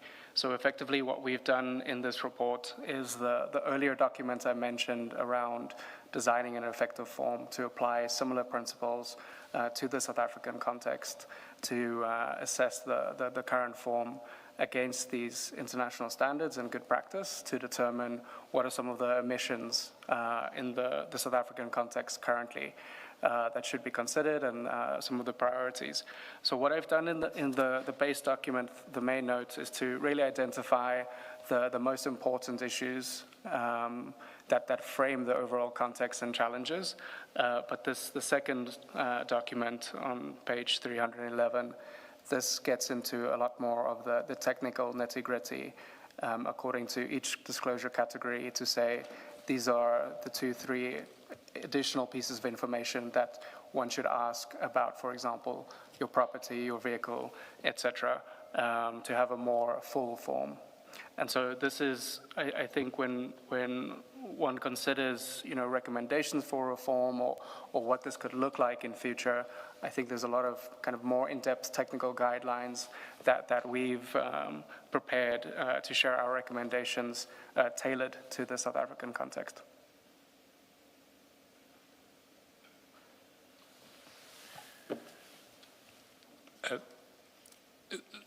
If we move off the form, We should, sorry to interrupt. We should not forget that Dr. Skuman was to read the whole of 25, and I assumed even the sub-paragraphs. But please continue with your point, Mr. Shaskalsi. no, we have actually reached the end of 25. Yes. Must have been asleep. Apologies. But to move off the form itself and then to the institutional and operational framework, assuming you get the form right, you still need an institutional framework that will respond to the information in the form. And this is the issue that you address from page 23. And maybe if you can... Let me ask a question that I think goes to weaknesses and which I think is relevant to what you have dealt with already. Some officials can be quite astute in hiding their wealth and can fill in their disclosure forms in such a manner that no suspicion is raised. In such a case, and absent blanket lifestyle audits, what would trigger a review that may culminate in a lifestyle audit? I'm asking this because it is crucial that such officials should not fall through the cracks. It's a very good point. So in the South African context, but also in international experience, one of the issues that can trigger a more substantive investigation, such as a lifestyle audit, is, for example, a whistleblower complaint or, say, an intra-departmental complaint that they suspect that there is maybe something suspicious happening with an individual that might warrant a more substantive investigation. But this is also a core part of the verification process and why verification is so important. An official may lie on their disclosure form, and we would want to detect that. And part of the reason why I focused so much on the e-disclosure system and the question of integrations with existing databases is around how we can effectively measure the disclosures against the truth and verify that it is accurate and what they state there is correct.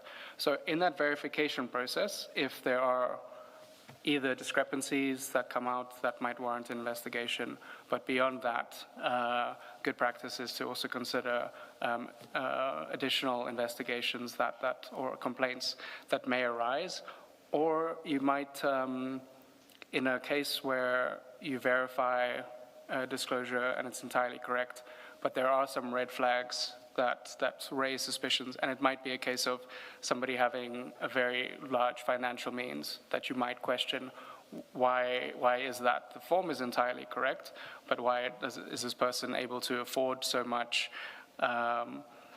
Maybe that is something that then warrants further investigation. And so you can use a risk-based approach. We touch on this in the same document I mentioned previously on the e-disclosure system around using a risk-based approach to determine where to prioritize your resources for these kinds of reviews, for the lifestyle audits. And in a context like that, you can identify certain priorities. So you say, for example, if somebody is in the senior management service, that's a high-risk function. If somebody is in supply chain management or a financial officer, that's potentially higher risk, and so we should apply more scrutiny. But you can also, using kind of an algorithmic approach, you can say if somebody has a certain type of asset, for example, cryptocurrencies, we might consider that being high risk. If we were to reach a point where you start applying, for example, machine learning, you might start learning specific profiles where, based on past experience, you know that if a disclosure form looks a certain way, they have these types of assets, or they have this level of income beyond their means. That is a classic example of, a high-risk situation.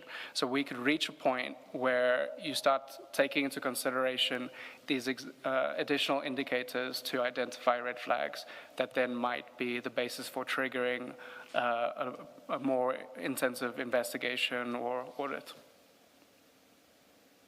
Ms. Jaskowski? Thank you. I have a question that is directed at you. I don't know if Dr. Skuman is able to answer. To what extent does the current system where senior officials get the security clearance, to what extent does it look at assets and ownership and interests in things outside of your normal employment? To what extent does it cover the very concern that Chair raises? I can't answer that question because I don't know the details of it. It's supposed to do some form of lifestyle audit. The details of what is done, we haven't yet established, but we will. Okay. And then, Dr. Skuman, my follow-up question is there any reason why, in respect of the senior generals, they cannot be this external verification of the disclosure forms? So something short of the audit, because it costs 30 to 50,000 per individual. But all the forms submitted by senior generals, they have an external verification mechanism to look for those things that Chair says, they might complete it, but leave out a lot of detail that makes it difficult for an ordinary person to see that actually this is not a full disclosure. I think this is a very good question. So the way these disclosures are currently verified for the SMS is through the Public Service Commission. So there is a program that leads on anti-corruption and integrity, and there's a unit that would do all of the verifications for the senior management service across the public service. And they would be your first line of verification that would look at the forms.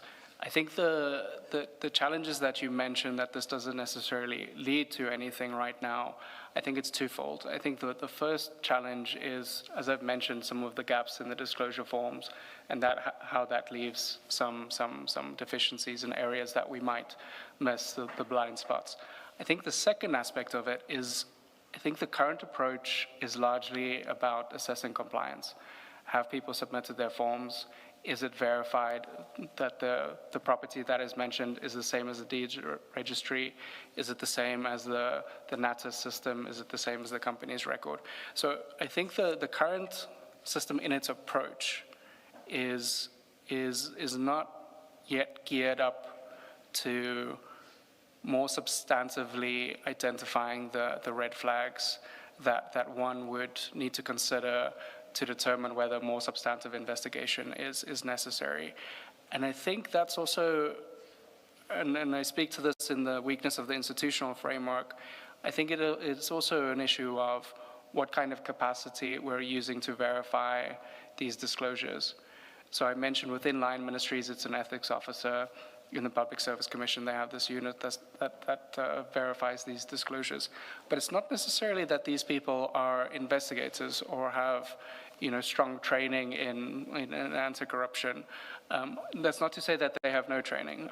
I know that they do.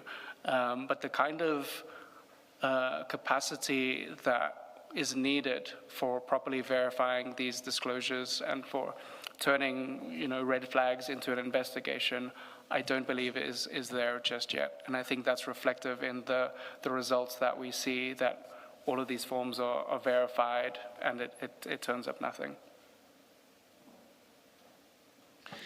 Sorry, are you carrying on from this topic? Well, it does link to that topic, but Please go ahead. but it's leading into a whole new section, so I think I'll ask your question. Let me ask my question then. The e-disclosure system, you've stated that it pulls data from the two systems, the three, I think you say CIPC, in the NATIS and the Deeds Office for verification. Now, I'm mindful of the shortcomings that you say come with manual verification. What you haven't listed and maybe suggested is whether it should not be able to pull data from the SARS system.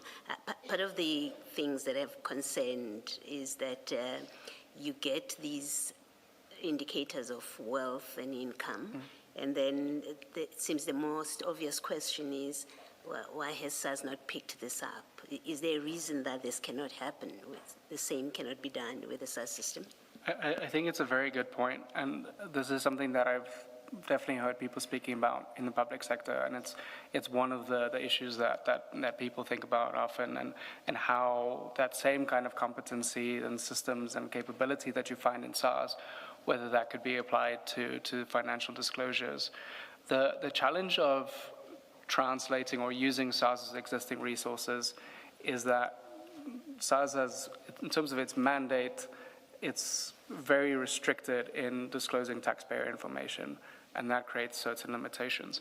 But the data that they ultimately use, that financial institutions are required to report to SARS, you could equally apply those same kind of standards to the financial disclosure function.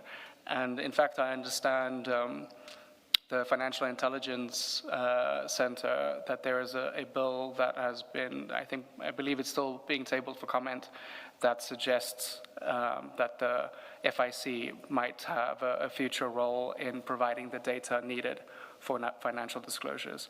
So I think that's a very positive development, and it's a space where I think it's very important to start filling in those gaps of what kind of data is needed to properly and fully verify these disclosures.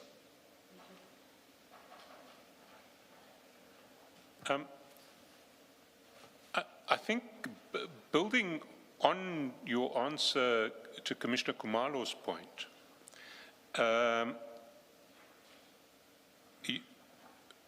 you deal at paragraph 26 with weaknesses in the current institutional framework and how this sort of process of verifying disclosures is dealt with in other jurisdictions. And maybe we can pick up there and go through the problem framework as opposed to the disclosure form itself, and how that might be improved upon. So let me read paragraph 26.1, because it sets out very clearly what the current system looks like, particular to the public service.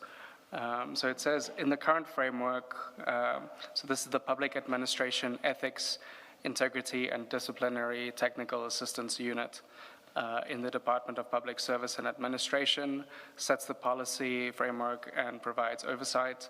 The Public Service Commission verifies financial disclosures and identifies conflicts of interest, which are then referred to line ministries. Ethics officers within line ministries conduct lifestyle reviews and verify disclosures below the SMS. The SIU proposes to lead lifestyle audits for all public entities, or this function is performed by external contractors, and any findings coming out of that are then referred either to SAPS or the Hawks for further criminal investigation, or to the individual line ministry for disciplinary action. Can I just stop there, just to clarify? You say the SIU proposes to lead lifestyle audits for all public entities. Would that be for all individuals at SMS level within public entities, come what may, or would it only be for those whose lifestyle reviews have thrown up red flags? What is the proposal? Because the ethics officers verify disclosures below SMS. Who deals with SMSs, which would be the generals to whom Commissioner Kumalo was speaking? So currently, within the Public Service Commission, they will verify the SMS, this is financial disclosures. The proposal from the SIU, and I'm hesitant to speak fully on their behalf, but effectively what they've proposed, and they've said this quite publicly, is that they would want to reach a point where there is a blanket proclamation that allows them to conduct audits across the public sector, and that would then get around this current complexity around seconding officials to individual ministries to conduct these audits for them. And of course, if there were that sort of proclamation, then they would be acting as SIU with the powers, the information gathering powers that the SIU Act vests in them. I believe that's correct. So as I mentioned before, under these secondment arrangements, effectively, they function as if they were a member of that department rather than an SIU official. Sorry, I've taken you away from 26.2, but I think it's important to get to 26.2.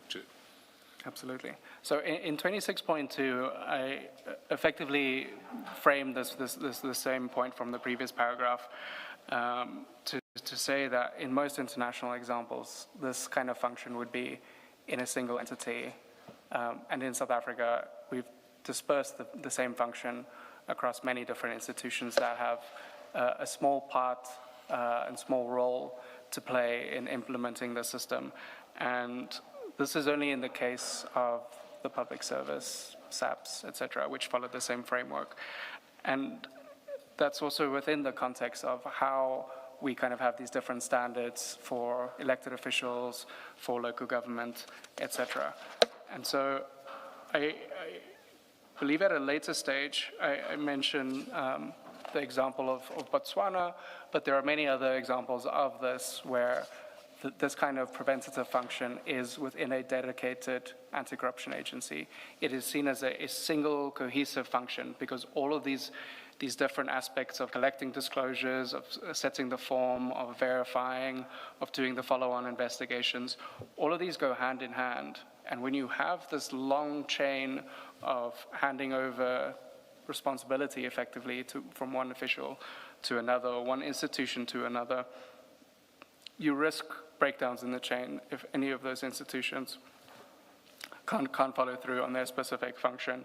But you're also dispersing capacity across all of these different institutions. And so the kind of line of sight and responsibility for this function starts getting a bit muddled and starts getting a bit lost on who exactly is responsible for this, who do we hold accountable if the system isn't functioning, because currently it is so widely dispersed.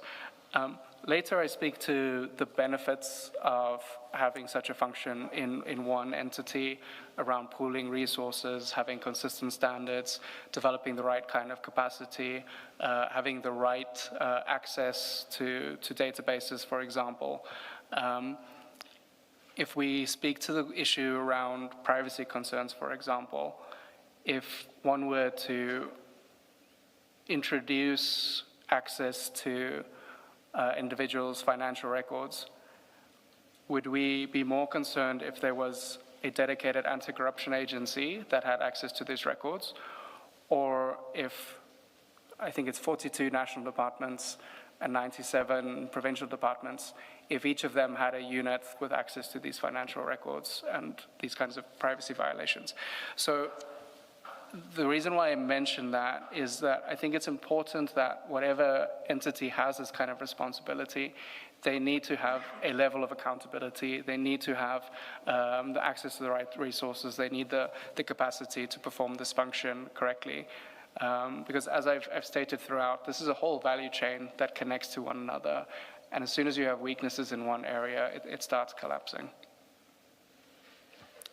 Now, just to pick up on that point, you mentioned it, in fact, in your statement, as opposed to your report, that you've done research for the National Anti-Corruption, is it NACAC? It's, I forget what the second A stands for.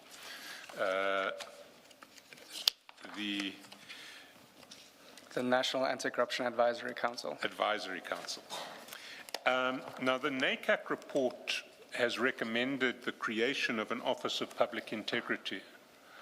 Now, presumably that recommendation is ever implemented, one of the functions of that office would be the centralized administration of, well,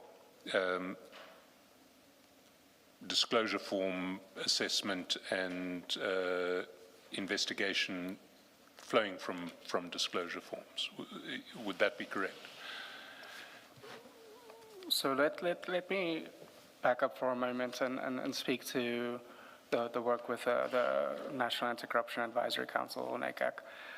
So I had engaged with NACAC over the course of their term. So they were appointed in 2022, I believe it was August. They ended their term August 2025. And so we had a relatively light level discussions with them for a long time, up until the last 6 months or so of the council's term, at which point their ideas started crystallizing around what this Office of Public Integrity would look like. And in our discussions with them, I think it became clear that I don't think that they had fully considered the financial disclosure function as being part of the preventative architecture or something that should be considered within a dedicated corruption prevention agency. And so upon realizing that, we had offered to write this research report for them. I believe it's in the package. I can't see it right now. But effectively, and this report was also published as part of the Council's final report to the President. There's a section on corruption prevention, and we wrote this to basically explain what corruption prevention concept entails as a concept, and to identify some of the core gaps currently in the broader corruption prevention architecture. So that goes beyond financial disclosure. It also looks at corruption risk assessment and kind of corruption proofing, so to speak, of going into entities, looking at their processes, why it's not working, what are the vulnerabilities, and then helping them to rebuild those institutions. And so I think with NACAC's final recommendations, I think at the point where we had gotten involved and shared our views on this potentially being a function for a dedicated agency, I think their recommendations were largely cooked already, that they had already had their ideas and plans. And so we came in at a very late stage to provide this kind of recommendation that financial disclosures might be one of the areas to consider for Office of Public Integrity. But I think it's something that makes a lot of sense to centralize this kind of function, to include it within the context of the broader corruption prevention landscape. And we've provided some recommendations elsewhere as well on what we envision or what we recommend a dedicated corruption prevention agency could look like. And that would include functions around financial disclosure, conflict of interest management, on corruption risk assessments. It could potentially include vetting if that's something that that makes sense within that context. And so putting all of these related functions into one entity so that you can pool these resources and ensure that there's line of sight and clear accountability for corruption prevention. And now, in paragraphs 27 and 28, you've already touched on most or many of the issues that you deal with there, which point to the problems of the current decentralized regime. Is there anything you would want to just amplify in those two paragraphs? So I think an important point to emphasize in paragraph 27, and 27.1 in particular around the role of ethics officers, that this is a role that has a dual mandate, both to advise on disclosures and to verify those same disclosures. And so there's a potential conflict there in terms of independent scrutiny. And the reality is these are also officials who are based within a ministry. And so these would be your colleagues that you're being asked to verify their disclosures to determine whether they're engaging in potentially corrupt conduct, right?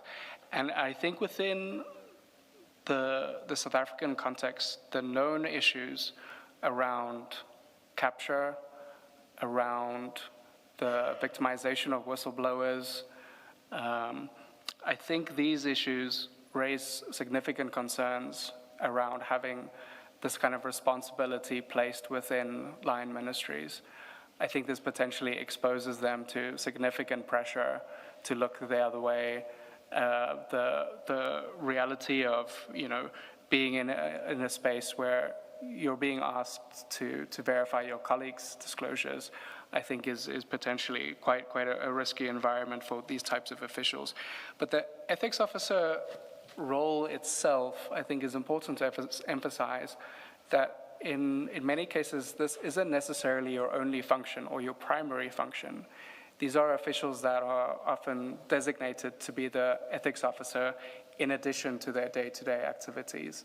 So they might be somebody who is a human resources practitioner who now also has this responsibility to advise on ethics, to do ethics training, and now to also verify these disclosures.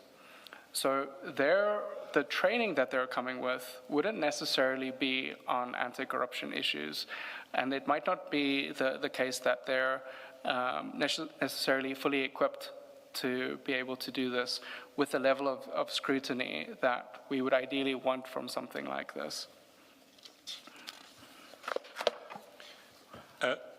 Then in 28, again, you make certain observations about the weaknesses of the current system. Several of them we've already addressed, but 28.1 and 28.2 we haven't. I wonder if you could read those. Sure. So 28.1 says, once an official leaves the department, the jurisdiction of the ethics officer ends, meaning that an ongoing investigation can simply be evaded by moving to another part of government.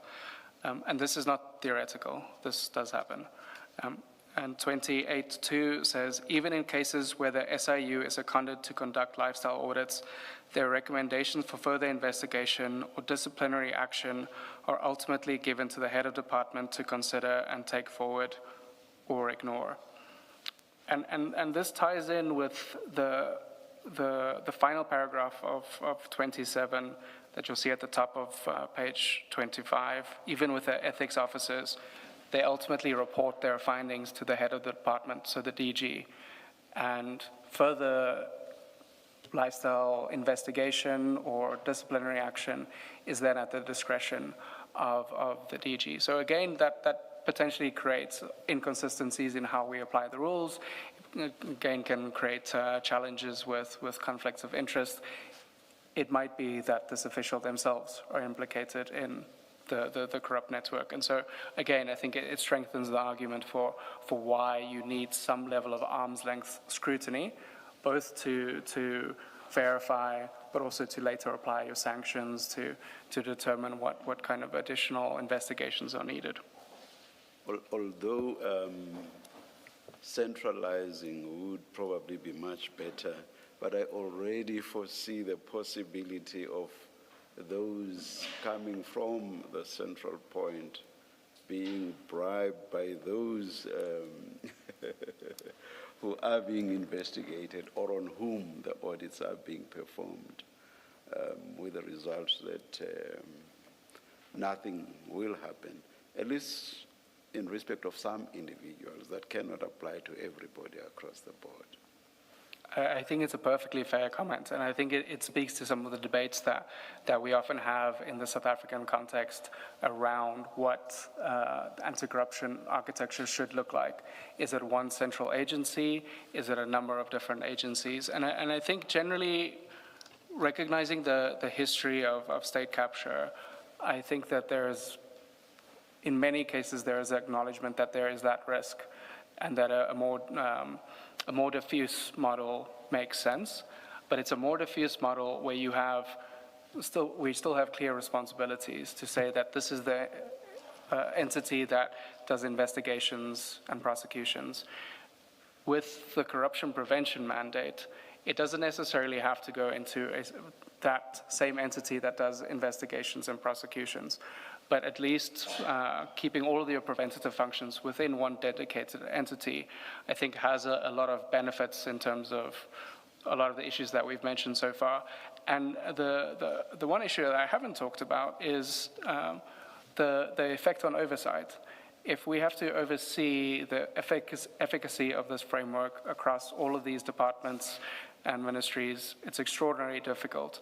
If we have a single entity that can report on the performance against these metrics, we have a much clearer line of sight of what's happening. We know who to hold accountable.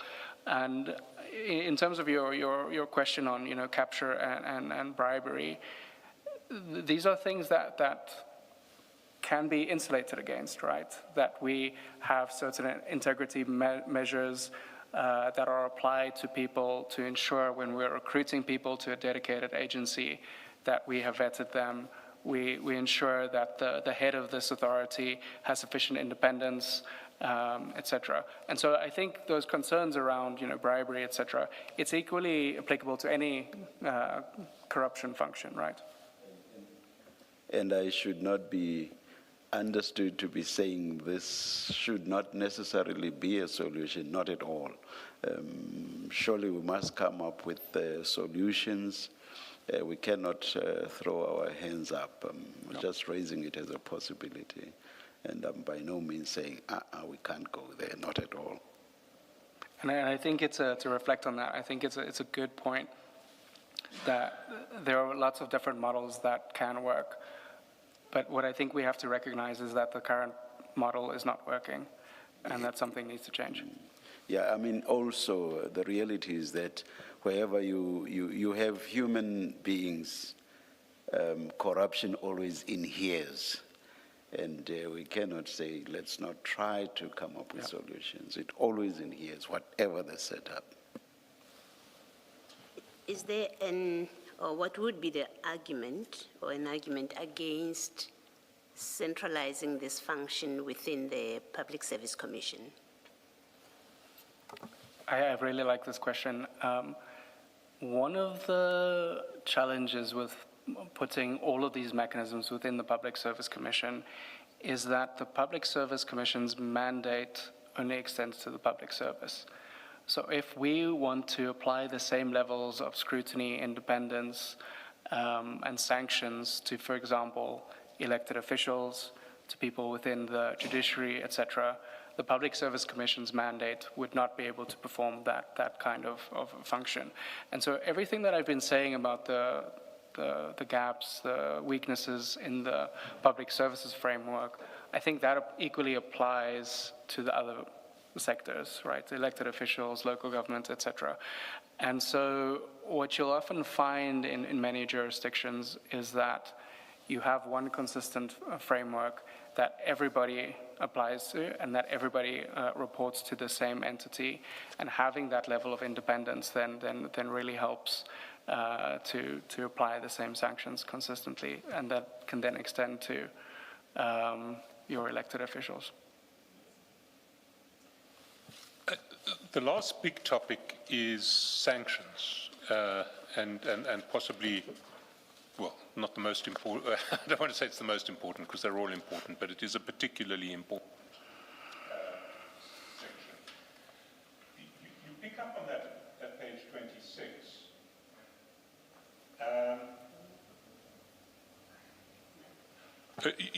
You pick up on the issue of sanctions at page 26.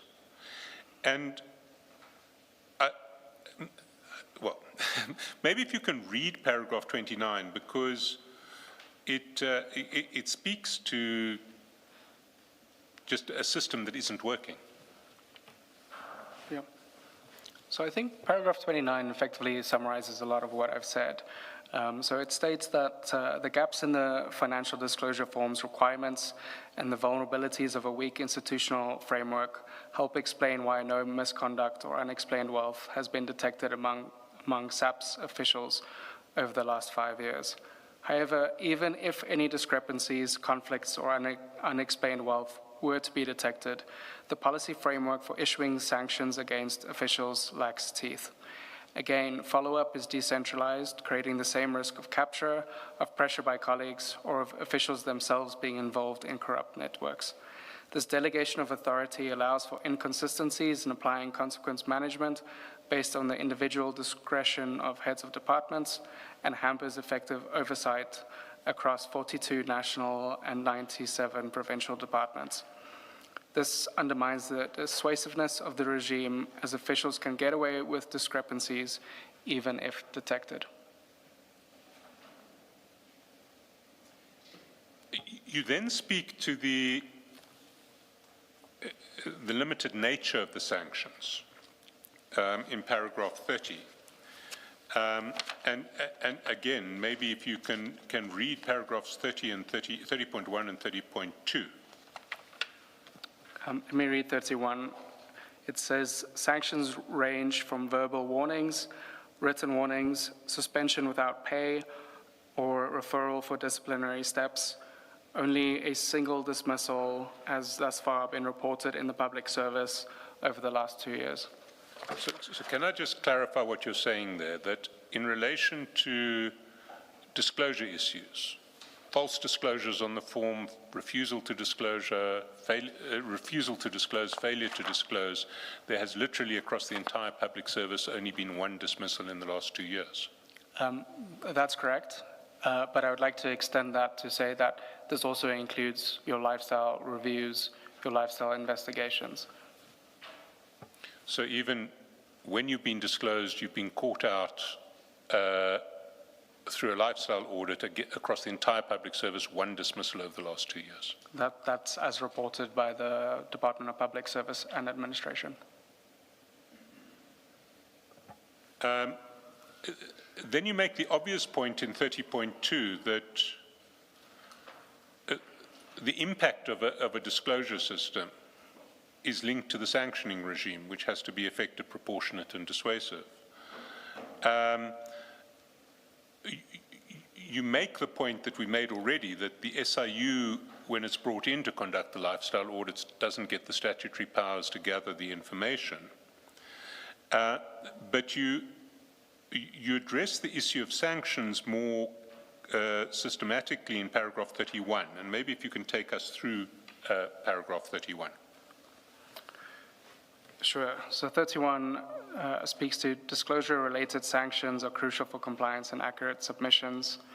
If there are no sanctions for non or late submission, or they are not dissuasive enough or properly enforced, compliance with the submission requirements will be disincentivized. Similarly, a lack of sanctions for false or incomplete disclosures will make the system ineffective and lose credibility in the eyes of declarants. So most countries have such sanctions in place, and they can take many forms. And I'll speak to some of those potential sanctions. But overall, sanctions should be proportionate to the offense, and disciplinary action or fines may be more appropriate for minor offenses, such as late disclosures, while still providing opportunities for offenders to offer explanations for late or non-submission. So can I then at that point take you to one of the reports which has a survey of sanctions across the world for late disclosures and non-disclosures? And that's at page 349.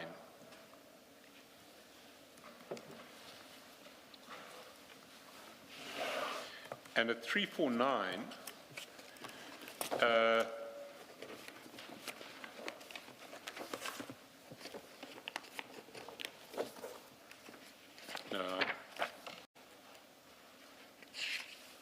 sorry, 351 is probably a better place to start because it's there in tabular form,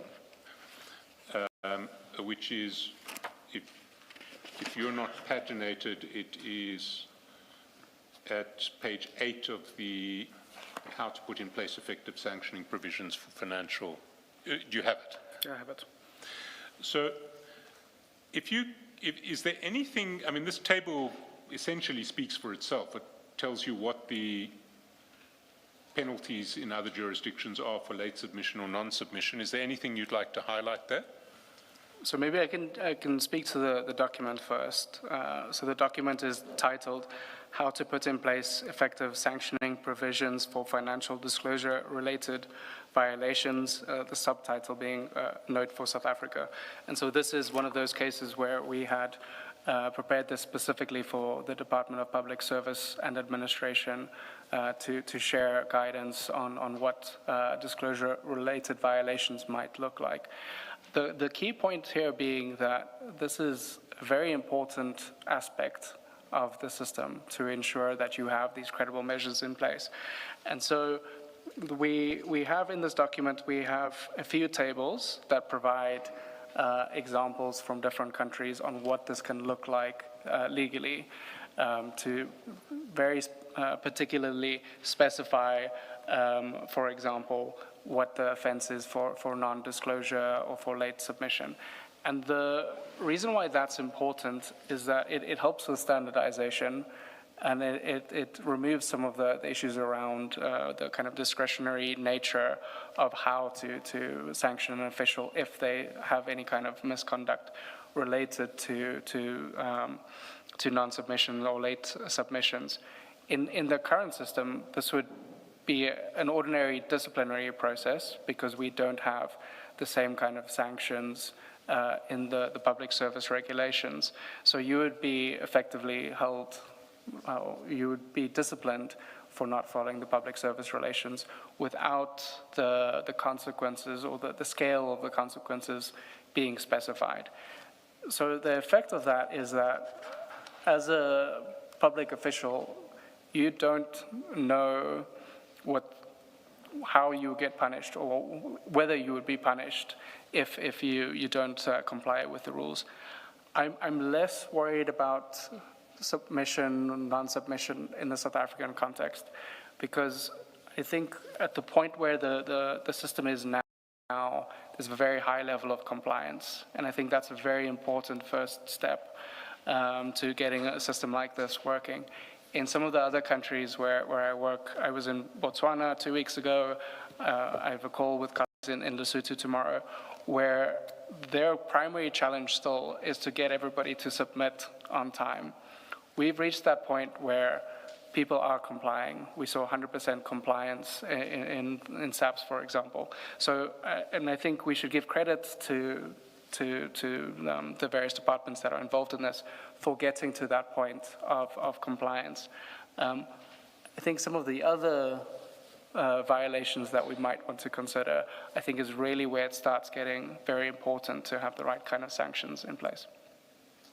Well, then let's move there, because you deal with false declarations or incomplete declarations at page 28, paragraph 32.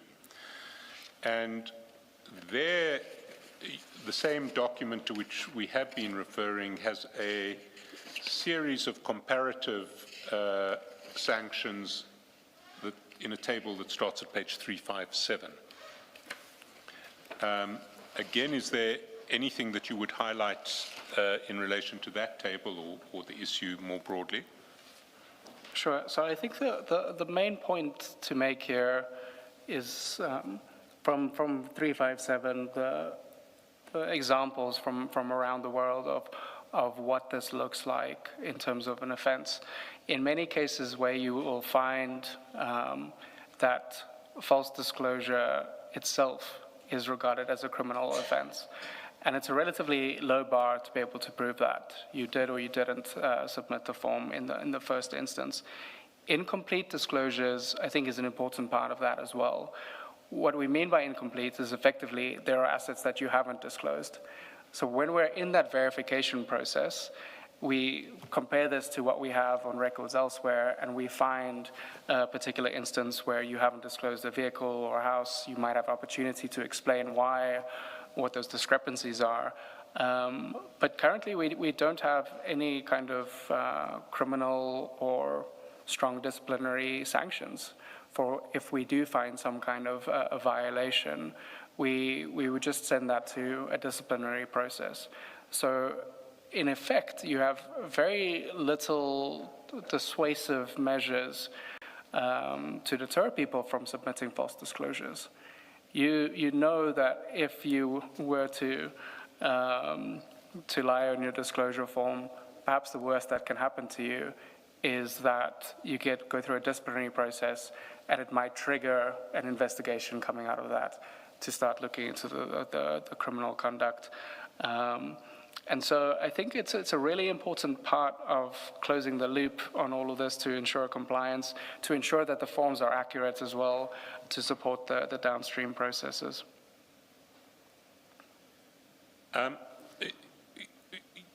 You then in paragraph 33 get to the sanction that would really bite, which is asset forfeiture. And you describe broadly the prospect of asset forfeiture linked to disclosure regimes. Maybe if you can deal with what you say, you can address the issue that you raise in paragraph 33, but I'd like, if you can, also to link that issue to the unexplained wealth order regime that one sees in other jurisdictions. I'm not sure if you are able to do so. If you are, that would be great. Sure, I can speak to this. So one of the common instincts is that where you have this kind of, where you come across unexplained wealth, that this in itself, illicit enrichment, should be a criminal offense. The reason why I caution against this is you have to recognize that once you turn this into a criminal investigation, that then uses a certain amount of resources that is then being focused on proving criminal conduct for merely just for unexplained wealth.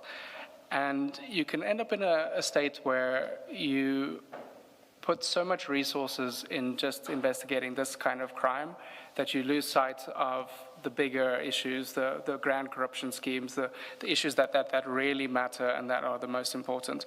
So the suggestion here is that rather than going through a process where you need to criminally prove the unexplained wealth and then as a result of that get the confiscation order, a more efficient process would be to introduce legal mechanisms around non-conviction-based confiscation. So essentially what you then have is the disclosure form as your first line of evidence. This is what an official has said they have. If you do the verification and you uncover something that has not been listed, you have a very easy case to be able to say they did not disclose this, that was against the rules, and then you wouldn't have to prove the underlying criminal intent. And so the evidentiary bar is much lower, but it has a much faster effect in terms of sanctioning officials, and therefore a much stronger deterrent effect. And the second part of why I say this shouldn't necessarily be a criminal offense is that I think we should also recognize that our court processes are sometimes much slower than we would want. And clogging them up with this kind of offense to prove criminal conduct for unexplained wealth is perhaps not the best approach.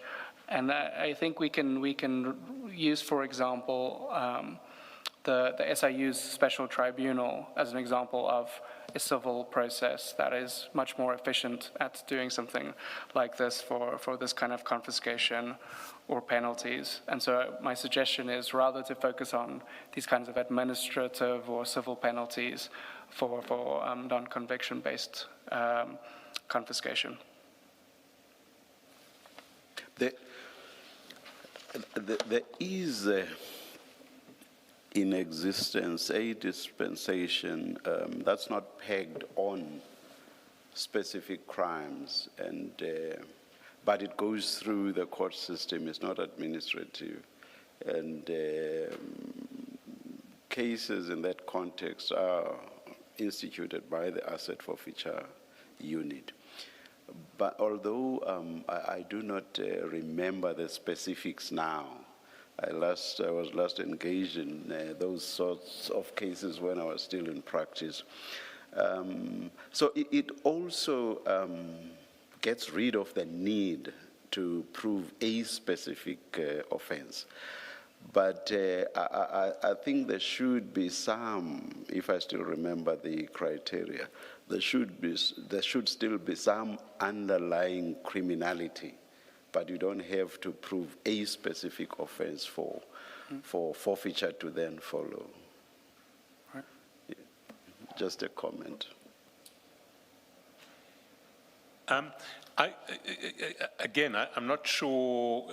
I mean, you must choose to answer this or not. But if it's within your expertise, but it does. I mean, picking up on the chair's issue, our asset forfeiture regime currently depends on some proof, albeit on a civil standard, of underlying unlawful activity. There are other jurisdictions that have created an add-on which is based on what are called unexplained wealth orders, where an authority can issue an instruction or an order for you to explain wealth that can't necessarily be directly linked to criminal activity, but can't be explained with reference to